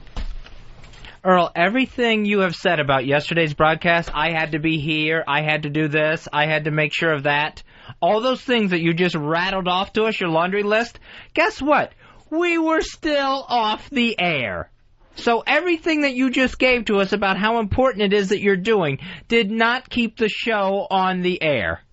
Do you realize that? All these excuses we're getting? And still we were off the air? Yes. There wasn't a time we went to a microphone other than our own where we were on the air. I don't think there was once that a microphone was potted up when it should have been. All right. Well, you know, this is all out of the fucking question. Because we had dropped that show, and it didn't fucking matter, and we moved on. But this is what happened when the other thing fucked up, and then that red-headed bastard started pointing fucking fingers. And all you got to do to make this better is that every time Fez has a plug to do, to make it the correct plug. To fucking check with the person when they come in. Larry Clark was booked for how long? Couple of weeks. In fucking 2 weeks, have the right plug for Fez to say. And then we're done. Then nobody's mad about anything. And then it wouldn't sound like Fez has gone insane over .com versus .net, where it's actually stuff that's been building up and me not saying anything about it. Mike, you're on the Ron and Fez show. I think Fez was forgetting about the time when the penthouse pet was in, and they screwed up her plug because Earl wrote the wrong thing on the sheet again. It was a few months back. Yeah, that's true. Yeah, I was like off by a few Fridays on that one. You look like an idiot in front of that playmate or penthouse pet. Oh, yeah. Yep. And she was uncomfortable because she had to correct me and didn't want to. She didn't want to correct one of the hosts of the show. So I see her whispering over to Ronnie, actually, it's next Friday. So not only am I uncomfortable, she's completely uncomfortable. She's completely uncomfortable, like she's saying, I smell shit coming from your partner's pants. Here's our buddy Jersey Rich. Jersey Rich, you came in to meet your hero, Larry Clark. Larry Clark, that was him. I brought in my school day CD for Stanley Clark. He's being a ball. He's being a ball buster. That's what Earl told me Stanley Clark was going to be here today. We are back. And just so you know, if you're currently on the Garden State Parkway driving a Nissan with a roof rack, you're driving like a cocksucker. Well, they're not driving that great, that's for sure. No. But these are such fun experiences. I mean, we start recording Tales from Satellite when it's daylight, and now it's getting nighttime. Although it looks daylight on camera, so never mind. I'm just happy to be in a car with you, Dave. It's always fun. I enjoy the ride back a little more than the ride there. You know, it's a lot more peaceful. Yeah, well, because the ride up, you're a basket case and a bad driver. Whoa, I'll accept. On the ride up, not the ride home necessarily. I'll accept a basket case. Anyway. So, we do get an interesting situation here, which is now you try to find a way to repent for your sins. Much like in the Catholic tradition, on the Ron and Fez show, you got to make it up to Ron and Fez. And this is actually a day later, I believe, where you and Earl get into a pissing contest over who can make it up to Ron and Fez more. Yeah, that's right. Because we felt bad, or at least I did. I think Earl feels bad when he screws up as well. I'm going to give him that. Absolutely. I think he feels bad. I can tell you I feel bad when I screw up. You know what I mean? And I think it's the human nature, but it does open an interesting question for me. A lot of what we talk about on this particular show is what's a work, what's a shoot. Mm-hmm. A lot of times, works turn into shoots turn into works based on what you say. Yeah. You make a stupid shooting your mouth off and go, I'll get a tattoo of all the Sopranos who don't die. And then you end up having to get the tattoo. To get a tattoo. And now this time, you're shooting your mouth off about donating a portion of your salary. Yes. Which we all know, based on a previous episode, wasn't dick. No, $37,500 was the salary. Exactly. You were cutting them each a check for $1,000. Yeah. I mean, that makes up for it, does it not? What kind of other producer making less than $40,000 would be giving the host a G because of screwing up? Direct cash, or like if you consider gas money, wear and tear on a car? That's how Direct cash. Yeah. Then no one, rides. no one. Yeah. These rides, they don't. There's no monetary. You know, that's Fair. that you can't. Fair. Yeah, I you just can't. You can't. You was just can't trying to quantify that. I mean, you could With economic things. You can't. But obviously, Ron and Fez didn't take the check or a portion of your salary. They did not. When is it real? When is it not? Is money just off the table usually? I mean, I know bets yes, are fair. that was real. If they had said, "Okay, Dave, man, give us $1,000," I would have gone to the bank that night, and then the next day I would have presented $1,000 to Ron and $1,000 to Fez. I would have done it for real, 100%. That's how I was going to make it up to them. And then, however they want to spend their money, Ronnie B wants to get some cigars, Fez wants to buy some Batman art. That's fine by me. That's your money. Now, would you have taken a gun to this bank and robbed it, or how were you getting $2,000 out of a bank at this point? Because times are tight, man. Well, I mean, I'm teasing, of course, but like, I would have had that at the time, maybe. I hope. Maybe, yeah, you're probably right. I would have had to have done a payment plan. I would have had to have been like, every Friday I'll give you guys $50. Yeah, I'm gonna have you guys post-date that check. Couple years. Davey Mac, you give us our Friday 50 yet? Here's your Friday 50. Oh man, that would have been a great bit. That actually would have been amazing. But you get where I'm coming from. Like, this is something where I think they looked at the situation and went, "This isn't gonna. We can't do this today." Well, we're not. This is not how we're going to fix the problem. I mean, also, they're probably thinking, yeah, it's not going to. You know, we wouldn't look great for extorting $1,000 from the person, and all because of baby talk with Allison Bales. You screwed up some other things along the way. Like there. what? You didn't know how to run the board yet. You've been there for a year and a half. I mean, come on. And again, the point Ron keeps making is, Dave, this is Earl's fault for not teaching you at the right time, and you being like, yeah, Earl, I couldn't have done that because I can't run the board. And Ron goes, you shouldn't be bragging about that. Like, it's not good, you know. And it is kind of funny because at the beginning, Ron's whole thing is, Fez, don't get worked up. Fez, don't get worked up. Mad. And by the end, Ron's more worked up than Fez. Yeah. Well, Fez was worked up when the Allison Bales topic popped up. But yes, you're right. Then Ron gets worked up because I just can't shut my fucking mouth already. Now, so it's like, it really is like doing a show with Psycho, though, sometimes. This is going to be, we started out broad, we went more narrow, now we're kind of going a little more broad here with this question. There are times where, whether it be in sports or radio, where there's an incident and the show, team, or channel is like, we're going to punish this guy internally to avoid greater punishment from above. Like, the example I always think is, people always make the joke, if O&A could have gotten to the Monday to make fun of Anthony for getting beat up by a woman before Anthony tweeted, they could have probably saved it. You know what I mean? Like, or like, hey, we poured hot sauce on Dave, it's good. Like, is there ever a time where you were in a situation on the Ron and Fez show, or, you know, any of the other ones where you were like, we need to solve this internally before somebody externally gets involved? Yeah, I would say there were moments like that, probably. I mean, you just mentioned the hot sauce.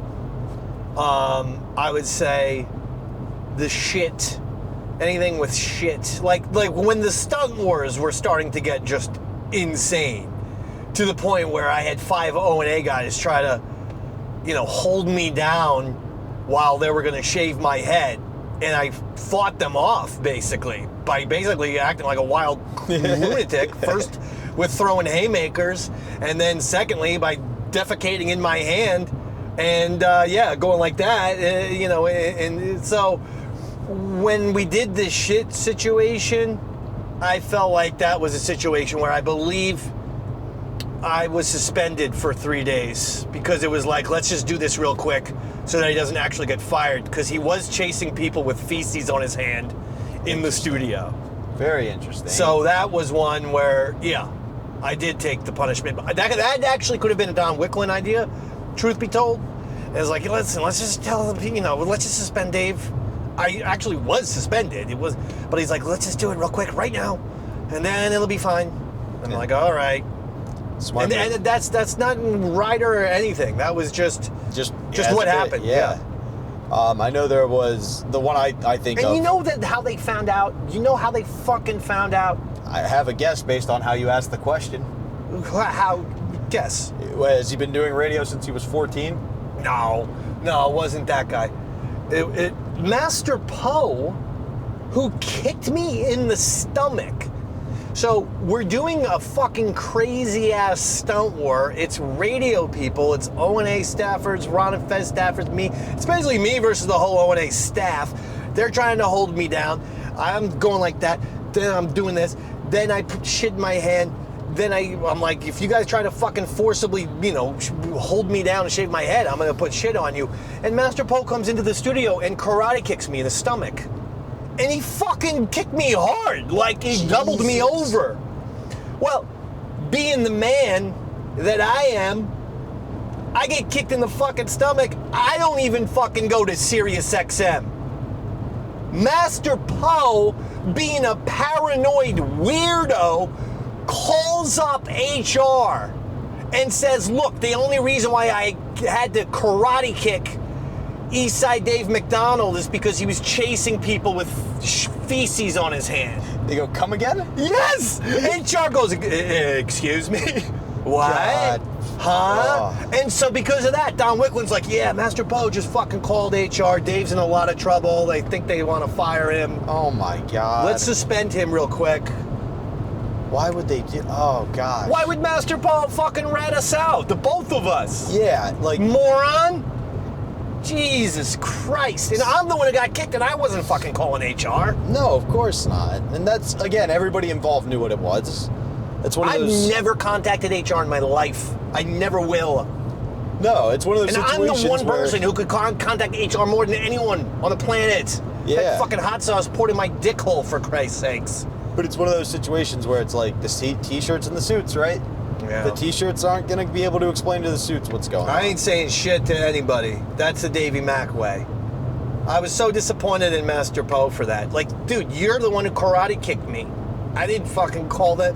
I didn't tattletale on you. What the hell, man? When I was asked to no longer work at the place I was working at, I tried to self-impose a one-day suspension just for hope. The guy I was doing the show with was like, what is this going to do? I was like, it'll be my bargaining chip. He was like, all right. And it did not work. You're a funny fucking guy. You know that? You know what I mean? I try. Now, the other thing you do offer a lot as a way of absolution for your sins was physical pain. You were always quick to take a cowbell. Sure, I would say if you look at the history of the Ron and Fez show, no one took more cowbell damage over its run than you probably. Oh yeah, no one. And we're talking like no one got the cowbell treatment more than me. That's 100%. And never a gripe, which I always appreciated. No, I mean, truth be told, I'll be fair. Ron is fantastic with the cowbell, and he would only hit me on a hop because it makes a better noise for the radio. I would get hit, and sometimes the metal wouldn't feel good if it hit like on exposed skin, like wrist or something like that. So then that's when you would hear me exclaim, "Yeah, ow!" But he wouldn't go directly, to like the head or anything. It would be a hop. You get hit with a hop. So bounce. But it was real. Yeah. Oh yeah. I mean, anytime people would like go into the bleachers, and watch the show, that was always the number one thing. After the show was over and we'd be talking to the people on the bleachers who had just watched it, and they'd always be like, I can't believe the cowbell thing is real. That's amazing. Like, he legitimately threw the cowbell at you. I'm like, yes. That is incredible. Yes. And that's honestly like a legacy to stand on, But it's a heck of a bounce pass. I'd say Ronnie B right up there with Magic Johnson in terms of hitting people with a bounce. No. With hitting people with a bounce pass. And he also owns all those movie theaters. No movie theaters. Let's just move on. Speaking of moving on, The other thing you get is Indian burns a lot. When you first, yeah, those hurt. Those are, yeah, especially a grown man like doing it hard. Don't forget, I have the Irish terrible fair skin. Yeah, it's basically wet papyrus. Yeah. Now, the question I did have is when you were interviewing for the Ron and Fez show, is that a question that came up? Like, are you willing? I mean, I could see that. Now, that's 2025 mind looking at it, right? But no, enough there situations. Was no, when I was auditioning for the Ron and Fez show, which there was 4 other producers or people doing that, we didn't get asked any questions at all. We were invited to the studio for a few days to hang out and contribute, and then they selected the person who they thought, okay, this person fits with us, and I was selected with that. That's now, how during I was those chosen. days of hanging, did they throw a cowbell or anything? No. I think you gotta be, employed with the show before you start getting the cowbell treatment. That's why Ron wouldn't, would never throw a cowbell at an intern. No, or anybody like that. And that's honestly like one of my favorite things about the Ron and Fez show, whereas other shows would abuse interns, abuse the weak, the mentally deficient. You could say it. O&A had just a literally opposite thing, if you think about it, than Ron and Fez. I mean, that's the most direct, but take it beyond. Howard Stern. Like, he had his whack pack that he treated like shit. He made them, he humiliated them. Like, the whole thing Beetlejuice couldn't spell. Like, that whole everybody in radio, that was the stick. Well, yeah. The people on, not the Ron and Fez show. No, but specifically what I'm saying is that on Ron and Fez, the producers get the balls busted. They get, thrown under the bus. And the interns get treated very, very well. On O&A, the producers got treated like gold, which I think was a mistake. I think it went to a lot of their heads. And then the interns got shat on. That's all I was saying. Literally. It was the opposite of both, yes, with Jared Fishman. It was the opposite of Ron and Fez. Absolutely. And same with even like guys like Big A, where he's the coolest daddy-o versus, hey, read the news so we can make fun of you. Oh, yeah. Truly, that's why I gravitated toward Ron and Fez. Like, oh, you can be funny and that, you know? Which I thought was always... Yeah, that makes sense. And to be fair, they kind of did what other shows did with interns, with their producers. They hired a guy who would be willing to have hot sauce poured on him, get kicked in the balls, have to chase people away with shit, and a guy who just had no idea how to do radio and froze any time that he was asked to do something. Yeah. They kind of put together the perfect whack pack crew of producers. Oh, how dare you. And with that, I think we should let the audience listen to you guys trying to make up for your sins. What do you think? Okay, let's do it. Let's hit it. We'll be right back after some Ron and Fez audio, because we're almost home. All right, 866-RON-0-FEZ, 866-RON-0-FEZ. Earl, I got this email from someone today, independent record guy. Yes, Keith from Still Movement Records. Let me see the email so I can show it to Fez. I don't know what gets into our gang here, Fez. We don't have all this stuff in front of us like we used to. It's almost like everything's being kept for Christmas surprises. Christmas laziness is what I like to call it. Everybody's downshifting. Earl talked to a former producer the other day, and he feels like he's now all of a sudden, Earl's like, well, I feel like I'm not appreciated. I go, well, you can go on the beach with that guy. Not one of our former producers, but let's say a former radio producer who wants to act like, radio producers aren't well enough taken care of. Oh, okay. Yeah. Gee. So he Sorry for everything we've done. He brought that up twice to me yesterday in passing, as if, all these times, like, you don't feel that way, do you? I do not feel that way. I mean, hey, that man speaks for himself. That black guy speaks for himself, his people. Why bring up black? I just want to make clear, Yeah. I want to give the audience a visualization as well. You might be, I hate to say it, the new EP. The EP of 07. It's a Christmas miracle. Either that or we get the LP, who I believe are available. That would be cool, too. Yeah. Well, I'll do whatever you, Mr. B, and you, Mr. W, require of me. That's it. That's the way I play ball. And I'm not going to renegotiate or ask for more money or, hey, I'm getting a little gypped here. I heard a couple comments from Earl. Right. Boy. I appreciate the appreciativeness. Thank you. And I appreciate you appreciating me. That's why I like the dumb. The dumb are unbelievable. But, Earl knows that we're not in charge of that, but he still feels like he'll nag us about it and wants to get that, the man holding everybody down gimmick. This is not year-end stuff, Fez. Right, yeah. And the thing I think that will get to me most is I heard him bring it up to you a couple of times, and he's doing it not going to you and saying, you know what, I have a problem with something. Right. Here, I could use some help. But passing it off in conversation and then doing this afterwards, like, oh, just kidding. And it's like, trust me, in every work there's a little bit of a shoot. Right. In the meantime, I wouldn't think a 60% bump was so bad. I don't know. Yeah, you it sure as shit is it. It seems like you should always pick your shots in this year. Yeah. He's got to learn the word content and happiness. I like the way you're talking. I'd say respect. I have my own theory. He's got a fucking substance abuse problem or something. What? Because he's always complaining about money and this and that. I make far less than he does, and I have a one-bedroom apartment in beautiful Astoria, Queens, New York. I like the way you're talking. Thank you, Mr. B. It's like working in Walmart, where some people they'll fucking, no matter what you hand them, they act like they're happy with it. All right, this one says, hi, guys, my name is Keith from Still Movement Records. Started this indie label about a year ago, having big problems. I love true music, and a lot of great bands go unnoticed. I have half to file bankruptcy in the past year. Jesus. Family and I are going through hard times. I don't want any money from you. All I want you to do is play our band's song. The band is Dora Maar, and the song is Against the Odds. Wait a minute. Didn't Phil Collins do this back in the 80s? He did Against All Odds, yeah. Oh, All Odds. Yeah, that's what he did. This is Against the Odds. Please, please help. All right, we got this guy's number, Earl. Can we call him? He didn't leave a number. He didn't leave any information. Just referred everything to the MySpace page. All right, the MySpace.com/Still Movement Records Music. If they like the song, tell them where they can buy it. It's from Keith. Dora Maar, M-A-A-R. That's the name of the band here. And Against the Odds. Well, have you talked to him, Earl?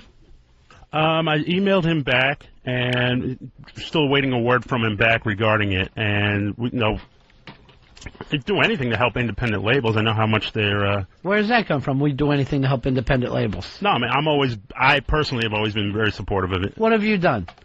I hear you playing goddamn 1978 music every single day in here. What year did the fucking song come out that you played today? 79? 79, yeah. Yeah. When have you ever played any indie stuff? I know Carter has an independent label over in Brooklyn. He'd like to get some of his bands played. How long ago did he send you that link?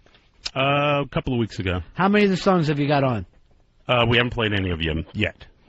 Now, what is that about, Fez? That's him being the champion of the independent music label, Ronnie. Right. No, but I've always been very supportive of bands. In what way, Earl? I'll buy their music. I'll check them out. You are a producer on XM Radio, a national show. You could be sneaking some of this stuff in. Yes, I can. I bitched when I heard you wanted to play Joan Jett today, so you went over the Pretenders. He went actually from 82 to 79. Plus, sometimes when I try to mention independent bands to him, like Neutral Milk Hotel or Luna or some bands like that, he just laughs at me. And then he says, it stinks. He does that thing. Earl, no, I always tell you, it's like, let me hear it. You never play it for me. I was like, let me listen to it. Maybe Dave picks the songs, Independent Dave. Indie Dave, that's what they used to call me down in Jersey. When? I'd rather have that. 90.5. I'd rather have that than East Side. That's stupid.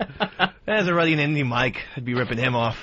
Why don't we go with Sam and Than? That could be your new name on the air. Yeah. All right. Oh, Than's first? Than's first. Come on, I heard the show. Sam should be first. Than's taller. Yeah. That doesn't mean. Oh. These things should be judged by height. I thought that's why we did it. So you won't play any independent music at all? I'm very open to independent music. When do you play it on this show? I haven't had the opportunity yet. What do you mean you play a song a day? Yes, but... Yes. Yes, my liege. I always put in a request to him to play some Pavement, which is an independent band, but a big independent solid band. Pavement? Yeah. My request is that he hits it. Independent. Yeah, they're independent. What's that? My request is that he hits it. The Pavement. Oh. Did you see the family band on TV last night? Did Letterman? No, I missed them on Letterman. I just missed the song. What's his name? Robert Randolph? Robert Randolph and the Family Band. Right. He was on, plays on Letterman last night, kills, and then goes like this. I just want to thank my friends Ron and Fez for getting us out here. Nice. No, of course he did. Damn. Oh. He had no idea. He doesn't. He forgot us the second he walked out that door. He's 15 feet away over doing Letterman, has no time for us. You didn't see last night, Fez, with a Kid Scientist? No. Best show all year, Kid Scientist. I wish they did it every night on that show. I love a kid scientist. But then Regis came on, very down, being totally totally serious, saying, now that I'm at this point in my life and I look back over my career, I really am not happy with it. I wish I would have done a lot more. No way. Really let down with it. Really feels like he let himself down. And I'm looking at the TV going, you did more with less than anyone. You have no real outstanding talent, and there you are picking up big money every week. You should be happy with it. I feel bad for him. I mean, you're Regis. I kind of like the fact that the guy isn't satisfied. Like, he's like, 74 or whatever. I'm going, I just wish I could do more. That's like one of the saddest things I've ever heard. I think people are like that. It's the end of their life. They go, I really fucked up. That's really upsetting, though. Is it, or does it make you feel optimistic? No. Like, hey, maybe I can keep on feeling this gnawing emptiness inside forever. Dave, you're on Ron and Fez. Hey, what's up, gentlemen? Yeah. Hey, I sent in an album or a CD from a friend of mine, Samantha Gibbs, Barry Gibbs' daughter, and Lazaro Rodriguez, and asked Earl if he would play it like in the opening of the show. I never heard it. I figured it just got trashed. And if I could, can I plug it? It's meg.com, meg.com. Thanks. All right. Earl, what happened with this? You wipe your ass with the record? No, it's the first I'm hearing about it. Bullshit. Swear to God, it's the first I'm hearing about it. Barry Gibbs' daughter's trying to make something happen for herself out there. What? I wouldn't blow that off. I would at least listen to it. No, I bet you would, because normally you have to be the child of a famous person for you to get behind him, like you are with Billy Joel's daughter. Do you remember when we had Billy Joel's daughter on? Mm-hmm. I don't think I told you the story yet, right? So we have her on. She's a nice kid. She did some kind of little independent thing on her own. Really nice kid. The next day, Earl goes, she enjoyed being on. Her manager called. They'd like 2 copies of that, one for Billy Joel, and then one for her famous model mom. Oh, Christy Brinkley. Yeah. So Billy Joel and Christy Brinkley heard you, as the manager said, Fez, making an ass out of yourself. An ass out of myself. You said something that annoyed Christy and Billy Joel, even though they're not together. It's the one thing that they could agree on. I forget what you said. It was something horrible. I know what it was. What was it? It was when I screwed up her name, where I didn't know if she was Alexa or Alexa Ray. That's what it was. And it came off like one of the Dudley boys. Yeah, Bubba Ray. Yeah, and they're going. Billy Joel was fucking furious. Loves me for whatever reason. I already turned down a chance to go out on Long Island and go out on the boat with him. I don't know what goes on. I know he drinks, and I don't want to be caught out there. Accept the invitation, take me with you, and let me make amends. Let me do this. I'll accept the invitation. I'll send you out there for a beatdown. An old-fashioned Long Island beatdown. No, thank you. Why can't you learn the girl's name properly? Well, I was at the CD. It's Alexa Ray Joel, and I just kind of blurted out Alexa Ray. I assumed if you're going to use all your names... No, definitely not. And that's what Billy Joel said. You don't fuck up an artist's name. You do not fuck up an artist's name. Because I guess he gets called Billy Joe from Green Day every once in a while. Speaking of which, because I hear there's some Green Day fight on stage making its way around YouTube. But did you see the bit that you handed Fez the other day? Yeah. About Pauly Shore hoax. Yeah. Hoax. I saw it. Now, I didn't even see the thing. All I had to do was listen to it. And I had to Spy Report, Radio Psychic. Spy Report, Radio Psychic. That is not even true. Turned out, of course, to be false. The guy was an off-duty cop working a skit with him. Well, what can I say then? Pauly Shore should jump into acting. Maybe Scorsese can put him in his next film. He's acted in like 12 fucking movies, you idiot. Well, I mean, now maybe he's going to have a comeback, because that performance pretty much fooled me. I listened to it, knew it was fake. I hadn't even had the chance to see it. What can I say? I got bamboozled. This is the worst thing that's happened since Alexa Ray. Boy, now that's going to keep me up at night. Well, don't worry. At least he likes half the show. Billy Joel likes half of our show. Yeah, but I really want him to like this half, too. Here's what I'm worried about. What if he ends up at that homeless shopping spree that you're going to? But by the way, from the bottom of my heart, thank you, O&A. That is unbelievably kind to take Fez and his friends, half of Hawkface, out and let them get a little bit of the Christmas spirit. I just didn't have the money this year to give him a makeover. I am not going on the homeless shopping spree with half a Hulk face and Andrew the homeless guy. Then you get nothing. Then you get nothing for Christmas. I'm not homeless. If there's one shopping spree I shouldn't be on, it's that one. Any other shopping spree, I'm fine. From what I understand, Fez, you can also grab soaps. So please do. Well, I'm sure they'll go to a Bed Bath & Body Works on their way through. So, Earl, what do I got to do about you helping out some of these independent bands? Oh, I'll definitely sit down, I'll listen to this stuff, and we'll start playing more independent music. You already got it. It was already sent to you. Yes. And yet you opened up with a Pretender song from 79. Well, that's true. I made a mistake with that. Would you like to hand this over to Dave in 07? No. Dave, are you up to it? I am up to it. Absolutely not. Huh? Said absolutely not. I'm more than up to the task to do more with the opening songs. That opening song is turned into Clown College every day, Earl, and I can't put up with it anymore. It literally sounds... he played a song yesterday, all I can picture, a bunch of clowns were climbing out of this tiny little car, one after another. No, they'll definitely improve. And then, what, and you're going to hand it to another clown? Now we're going to go that way? Yeah. We're going to do that? All right, that's fine with me, Mr. fucking urinal freak. What? Mr. Urinal Change Freak. Don't... All right, hold on. Yeah. Earl is a urinal freak? Crazy as a fucking Looney Tune. I'm in the bathroom yesterday washing my hands. Earl comes in. There's 3 empty urinals. No one's around. He goes to the middle one first. Unbuttons, unzips. No, I'm not going to go here. Goes to the one on the right. Then decides, nope, this doesn't feel comfortable. And then goes to the one on the left. He switched urinal twice. What are you, Goldilocks, taking a piss in there? It's got to be just right. What are you doing, Earl? Well, first of all, you never go to that middle urinal for whatever reason. It's like this weird bathroom. Nobody else was in there. There's no one there. Well, you were in there. So, washing my hands. But you were washing your hands. But you think he was going to grab your balls? so do it, Dave. Just do it. So then I go to the right one, and it's just like halfway flooded out, and water's dripping all over it. Wrong. And I was like, no, I'm not going to go there either. So I went to the one on the far left. And that's all that happened. It was just I thought I was just doing good bathroom etiquette. The one on the right was as dry as the Sahara Desert, first of all, and then you went to the one on the left, the Sahara Desert, and then the one on the left. Earl, he couldn't pretend to be this stupid. Right. That's how fucking dumb he is. And let me tell you, it's the Sarah Hughes Desert. Like doing the show with Norm Crosby. And he was talking to himself, Mr. B, and saying, no, this doesn't feel right, and shit like that. It was fucking weird, Earl. Dave, you're a liar, and the truth ain't in you. I mean, I just went to the middle stall, then I went, you know what, that's bad etiquette. I went to the other one, it's flooded out. I went to the left one. And you didn't put your dick back in your pants while you're doing all this? I never took it out. Oh, shit! I heard it. I heard you unzip, Earl. And why are you looking at my dink to begin I wasn't looking. I can hear noises. You... unzipping your thing. You unzipped your fly. Anyone can mistake. Here you go. Look. There. I heard it. Unzipped. That's unzipped. Yeah, I can hear it. That's definitely unzipped. Let me hear it again. Okay. Oh, yeah. Definitely. Yeah. He heard it. I didn't realize unzip and zip each had their own separate sound. All right, and you were going to take that to your grave until he called you an idiot. Absolutely. Until I was not going to expose you for being a weirdo.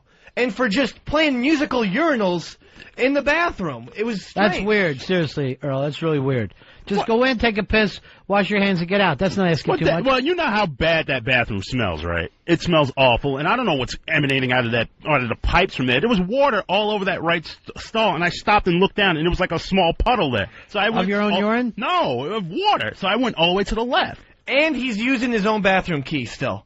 And don't say I used the key because I was in the bathroom, because I opened the door, then let the door not close and put the key back, so he still won't use the key that the rest of the XM Channel 202 uses. I just happen to have it in my hand, Dave. That's And you have it on your key ring, but the hosts don't. You have the executive bathroom, and Fez and I don't. I have been on Earl for that ever since I found out he has his own private bathroom key. Yeah. I'm like, go have some other keys made so everyone else can always have a key to the bathroom. There's nothing more frustrating around here than looking for that bathroom key. You know who has a bathroom key? Half a Hulk face. This is fucking crazy that you don't have one, and he does. No, it's not my own personal key. I hang it on the door in our office. Sure it's for as shit everyone is to if use. you're the only one who uses it. It's for everyone's use in that office. Why won't you get us, and I swear, and I say to him, go have Ronnie and I keys made to that bathroom. And then he'll giggle, and he won't give me an answer, yes or no. Wait, how does he giggle? That's annoying. And I don't know Very accurate. There is something. All right, fucking E-Rock just showed me his key. E-Rock has his own key. Everyone does except you and me, Ronnie, and Earl won't do this, and there is some secret reason to it of why he won't. He wants the middle urinal. There's no real reason to it. I mean, Why hasn't it been done? I apologize for not getting it done, and I'll get it done this afternoon. He's the only one who gets... And the indie music. Everything is going to happen in a moment. You like punishing the bosses for some reason. That's true, Dave. Oh, yes, you do, Earl. Yes, you do. You like punishing them. Enough's enough. Dave? No, if you want to... Wait a second. Earl just said, well, everyone can use the key that I use. And Right. Earl, where do you keep that key? On his key ring. It's hanging on the freaking Over your desk! Over your desk! On your desk! What part of the... What? Dave, we have two walls Give there. it the pressure rod! It can hang on one side of the door or the other side. Put it And it hangs on the one side where everything major I don't hangs walk on the in door. that fucking storage room you call an office. I wouldn't be caught dead in that fucking hellhole. Put the key in the middle of the office then. Put it in the door. There is no middle of the office. Neutral zone. No, instead it's gotta be right over your desk with your stuff, with the cameras that you steal. That is true. You got a fucking nice camera and I ain't get one. I'm sitting here with fucking poppycock. From Mark Reynolds.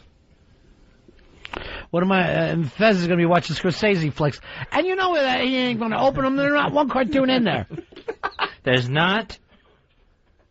You hadn't seen one of those movies, have you? No. I saw Raging Bull. We got Boxcar Bertha, New York, Last Waltz, and Raging Bull all in this collection. Fucking infuriates me. Awesome. Worst Christmas ever. 3 of these are special editions. Awesome. Fuck. All right, Dave, I do want to thank you for outing this fucker today with the keyring thing. You're welcome. I have to do what I have to do to keep the bosses protected, not to punish them. P&P. I protect, Earl punishes. Damn it. I like protect, not punish. That's the way you can think of it if you have to memorize it at home. You will have new keys this afternoon. Along with the indie bands? Yeah, we can play one right now if you want. That's not the way a fucking show works, Earl. Is this the fucking time that we play the music? No. Oh, you know what, Fez? I just thought of a Grand Funk Railroad song. So you sit there while I fucking play Closer to Home for the next 11 minutes. Jeez, all right. That is, it always bugs me when people act like you ask them to do something, they'll go, I'll do it right now. That's not when I asked for it. Just tell me if you're not going to fucking do things. And it's not going to happen tomorrow either. Of course it's not. Tomorrow we'll be listening to fucking Todd Rundgren. A man who doesn't need a break. Let's face it. That's the fucking weird thing about it. Chuck, you're on Run Fez. Hey, what's up, buddy? 5971 checking in. What do you say to my brother? This is Radio Gold, and you deserve more money. Between fucking broke dick Earl, no Raging Bull having Fez, and Dave the idiot, you should be making more money. You know what? That's a good point. Maybe I'll start finding people around here. And then just taking that money. You know what? What I'll do is I will gladly donate $1,000 from my current salary to the bosses because I want to keep them protected. And I want them to have walking around money. And I am, unlike him, content and happy with my lot in life. Wow. $1,000 each. He's thrown into the kitty. Each? One for Fez, one for Ron. I'm going to take mine to have a bathroom key made. Solid gold. That's what I do. No, if you want to play this twisted game of one-upmanship, a third of my salary. Whoa! 1/3. A third. A solid third. Fuck a third then. I'll fucking halvesy it. And I don't fucking care. I will go half. Half of my fucking salary. You know, here's the thing. They're useless, but they're willing to give away their money. Yeah. You gotta keep this fucking staff. This is a fucking Christmas dream. It's like working with communists. They're so fucking stupid. Don't think that we won't accept it. Yeah. Gonna get my checkbook right now. You have a checkbook? Your mom lets you have a checkbook? Yes, I do. Don't put it down. No, I'm getting. No, I'll avoid it. I'm going to avoid it. You know that check's going to play handball over the city. You know that. You know what, Earl? It's the thought that counts, though. I guarantee you these checks have Tiny Toons on them or something. No, they're very normal checks. Just do me a favor. Oh, God, look at this shape. Look like a homeless person's check. Look, give me this. This is a fucking checkbook. It's just loose checks everywhere. Bad writing. I'm going to actually put this in as evidence. It looks like it's something you pull out of the pocket out of somebody who's been in the East River for 2 weeks. Sure, there's some food stains on it, but that doesn't mean the check won't clear. That's a cum stain, you fucker. All right, Dave, I don't want you writing any. 2 N's, right, in Bennington? 2 N's? Well, first. 3 N's? No, they keep coming. I didn't realize how many N's were. You have to finish the word. You know what? I didn't fucking pick that name. There's a lot of N's in my name. So what? Let's not make a big deal out of it. How'd you like to be fucking in first grade trying to learn that? Everybody else's pencil's already down. I'm still writing N after N after N. That's a fucking hassle. I'm not going to lie about it. I overcame. $1,000. There you go. A third of his check. Nice. Third of his gross. You know what, you fucker? I'm going to take this right to the bank. Go ahead. I seriously am. There you go. Because I know you don't have it. I know there ain't a goddamn $1,000 in your account, you cheap prick. Yeah, there's no way you have 1,000 in the bank right now. That's for you, Mr. B, and then one for Fez. One for Fez Watley. And the memo, I'm just going to write present from retard. Do you know how quick the fucking cops would arrest me for cashing a check that a fucking retard wrote out? Look at the crazy handwriting on there. And one for Fez. There we go. Very happy. I hope that you're very happy over there on Astoria Boulevard. Oh, hey, Mr. B, the address doesn't even... Wait a minute, why are you Astoria, NC? Astoria, North Carolina. I guess they misprinted that. It doesn't matter. The checks are still good. It does fucking matter. You got North Carolina printed on your New York check. This is useless. You know why? They're not real checks. These are pretend checks his dad gave him. They all go right to him. No, because then my landlady would not be able to clear them, and they clear. But why do you have North Carolina? I never noticed that before.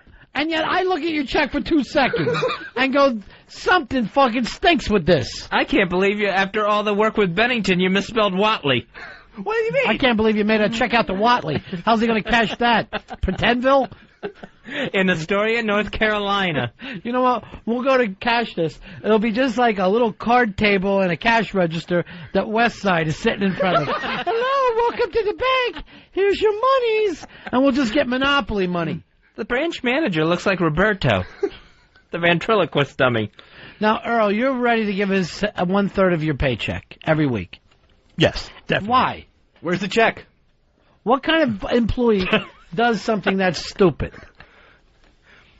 No, what are you, a sharecropper? No, Come on, Earl. No, I mean, if he's trying to put a price on the loyalty, I'm showing my loyalty to you guys. And why is he running around like a chicken with his head cut I don't know. This turned into fucking madness. It really did. Now he's just writing bad checks. God, I hate this I show. didn't even know there wasn't a story in North Carolina. No, there isn't. Of course there isn't. He doesn't know what he's doing. Did I forget to mention? Yeah. You guys get Christmas bonuses. I don't like to leave anyone unattended to. You're getting cash, too. $20 each. Wow. $20 cash. Thank you. And here's how I think of my hosts. Yeah. Ron said yesterday he wants to watch Babel. That's it. What do you got there? That's a DVD copy of Babel. that I got for free from the Writers Guild. Was that bought on Chinatown? Well, you better not yell that out, or you're going to get fucking busted. No, I'm not going to sell it. You're not going to sell it. Can you get all these Writers Guild movies? They send them, at their own leisure. Discretion. Yeah, discretion. What do you vote on? I vote on the Writers Guild Awards. Wow. Yeah. Very impressive. And I think perhaps this year I can vote on the Academy Awards for writing. In other words, adapted screenplay and original screenplay. No, you can't. You have to have had something fucking done. You got to be in the Academy. Because you haven't made any money as a writer, right? No, not really. Other than writing traffic reports for. Yeah. No, I made money there then, so that counts. Yeah, I made about a couple grand there. Do you have an agent? No, I don't have an agent. Thanks for this babble. There you This will go. go nice with my poppycock and my memos and my book. Babel picked up 7 Golden Globe nominations today. Oh, I'll tell you all about it tomorrow, Fez. Go through each one and let me know. You already went out and saw this, right? Yes, I did. Then what'd you think of it? I thought it was good. The best of the year, though? They No. get 7 nominations? Not as good as Departed. And I'm not just saying that because I'm a Scorsese fan. It was not as good as Departed. Let's go over some of these things. This is the Golden Globes. Golden Globe Awards, Which yeah. I guess is on the way to the Oscars, but then they also do a lot of nutty stuff there, right? Yeah, so these are going to be awarded January 15th, I think. So the nominations came out today. Best Picture in the Drama category, Babel, Bobby, the Bobby Kennedy story from Emilio Estevez. Please. The Departed. Yeah. And Little Children, I don't know what that is, and The Queen. I think The Little Children's British. And The Queen, of course, also British. Yeah, sounds like it. Not exactly a great fucking bunch of movies there. Almost. So, it's one of those situations, like, no matter how much you do, no matter how hard you work, you're never going to quite be able to truly make it up to Ron and Fez for the good they did. But I feel like you did give it your best shot. I was trying to make up for my mistakes. I'll always make up for my mistakes. Now, I make a lot of mistakes, but I'll always make up for them. I don't want to get accused of letting you off the hook too easily again. So I do have to ask, at no point in your atonement did you think maybe I'll just learn from my mistakes? No, like learn to run the board, or like let me put that energy. I knew how to run the board. I don't know where this is coming from, unless maybe I didn't know how to run the board at this time. At this time. Maybe there's some truth to that. But let me just say this, and let me throw Earl Douglas under the bus. Don't let me stop you. Firmly. He wouldn't share the board. It's not even like Earl wouldn't teach me. I'd be like, Earl, I think I should sit behind the board and learn. And he'd be like, no, I'm the guy behind the board, Dave. Like, in other words, that's what he wanted to be. He wanted to be the board op. And so anytime I asked or volunteered to learn how to run the board, and let's be specific, we're talking about the board in the producer's booth, which is more involved because you're responsible for sound effects, for music, for commercial breaks, for audio. It's not the board that Fez is running, which is strictly mics. It's mics and the sound of the computer or the television in the main studio. Fez could pod up. That's a very easy board to run. We're talking about the Earl Douglas board in the producer's booth, behind the glass, as they say on Sports Talk, which is the more involved board.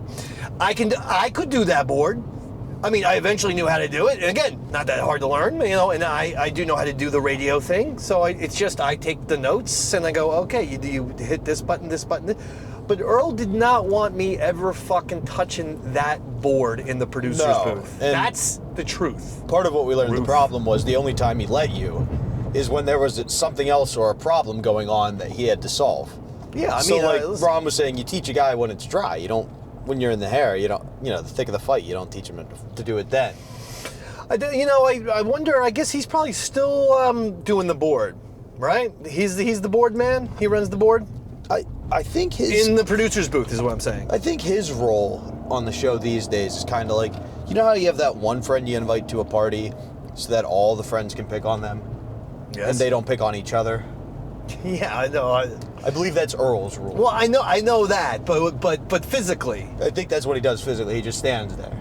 No, he's running the board, dude. But Pepper's the best in the business. Why Pepper's running the board where Fez is. Oh, he's in the studio, motherfucker. I just gave you a nice, clear, simple radio breakdown of the difference of the two. I know. And your radio novice brain didn't understand. Chris is sitting more than likely where Fez is sitting because he's probably running those mics. That would make sense. So, in my opinion, Earl's probably running the board. That would make sense. Unless I'm wrong and Earl's sitting in the studio with Ron. I honestly do not know. Well, you need to find out. We'll get to the bottom of it. All right. And I think the other thing we got to the bottom of was this episode. I mean, it's a wonderful episode. And let me say this about Earl Dougie. Look, we all have our issues. And Earl Douglas has more than most. And that's that. Well, Dave, tell the people what else they should be checking out if they love the sound of your swarthy voice. Listen, folks, I'm not going to lie. Davey Mac Sports Program on fire, the Billy Mitchell special, watch it. He discusses his legal victory over Carl Jobst, which was made all of the gaming sites and made a lot of headlines. He talks about all of the controversy on the latest episode. Go check it out. But we also want you watching Modern Day Man, watching and listening to Modern Day Man. Subscribe on YouTube at Modern Day Man Show and listen wherever you get your podcasts. Eastside Davidson Wrestling Show had a new episode. Check that out. And I am going to do a Yaddle Chattel soon because of the combination of the Mandalorian and Grogu trailer. What are you wiping the face for? Mm-hmm. What was that? I was just... What was the exhale and then the wiping of the face? Do you have a thing against Yaddle Chattel? No, I love Yaddle My Star Wars podcast? The audience saw you look exasperated when I was plugging Yaddle. Can you point the phone that way so they can see what is exacerbating me so I don't look like a dickhead? It's the slow driving in front of me. All right, that was the exacerbation? Yeah, no, I love Yaddle Chattel. Isn't it the hottest going Star Wars podcast right now? Not even close. Rebel Force Radio. Fastest growing. Dwarfs. Fastest growing. It is the fastest growing because there's 100,000 Star Wars podcasts, and as of yesterday's checking, our ranking is 28,416. So yeah, we cracked the top 30,000. Let's go. And you're gonna leave me So I'm gonna do one because not just the Grogu trailer, but also John Boyega, the guy who played Finn, just talked about what he would have done differently in the sequel trilogy, and it literally is everything that I fucking have been saying for 2 years on Yaddle Chattel. Hell yeah. He literally said everything. So I don't know how I'm not employed by Disney to run Star Wars. I don't. It's probably because you're anti-trans stance. No, I'm not anti-trans. don't fucking put weird politics in with my name. That was a joke. I know, but these jokes are shitty. It won't be in there. All right, well, thank you. Thank you for cutting that joke out. So that's it. So these are all of the projects Eastside Dave TV on YouTube. All right.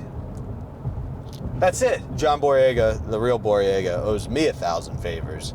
But more importantly, make sure you're checking out Modern Day Man. As a fan of the Ron and Fez show, the chemistry Dave and Aaron have back and forth, it feels like the next evolution in that. It's its own thing. It's not talking about other stuff. It's not breaking down other things. It's literally just two guys and their imagination having fun.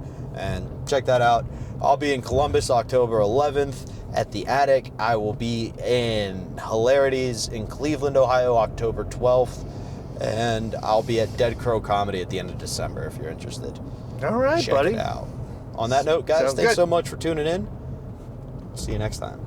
See ya.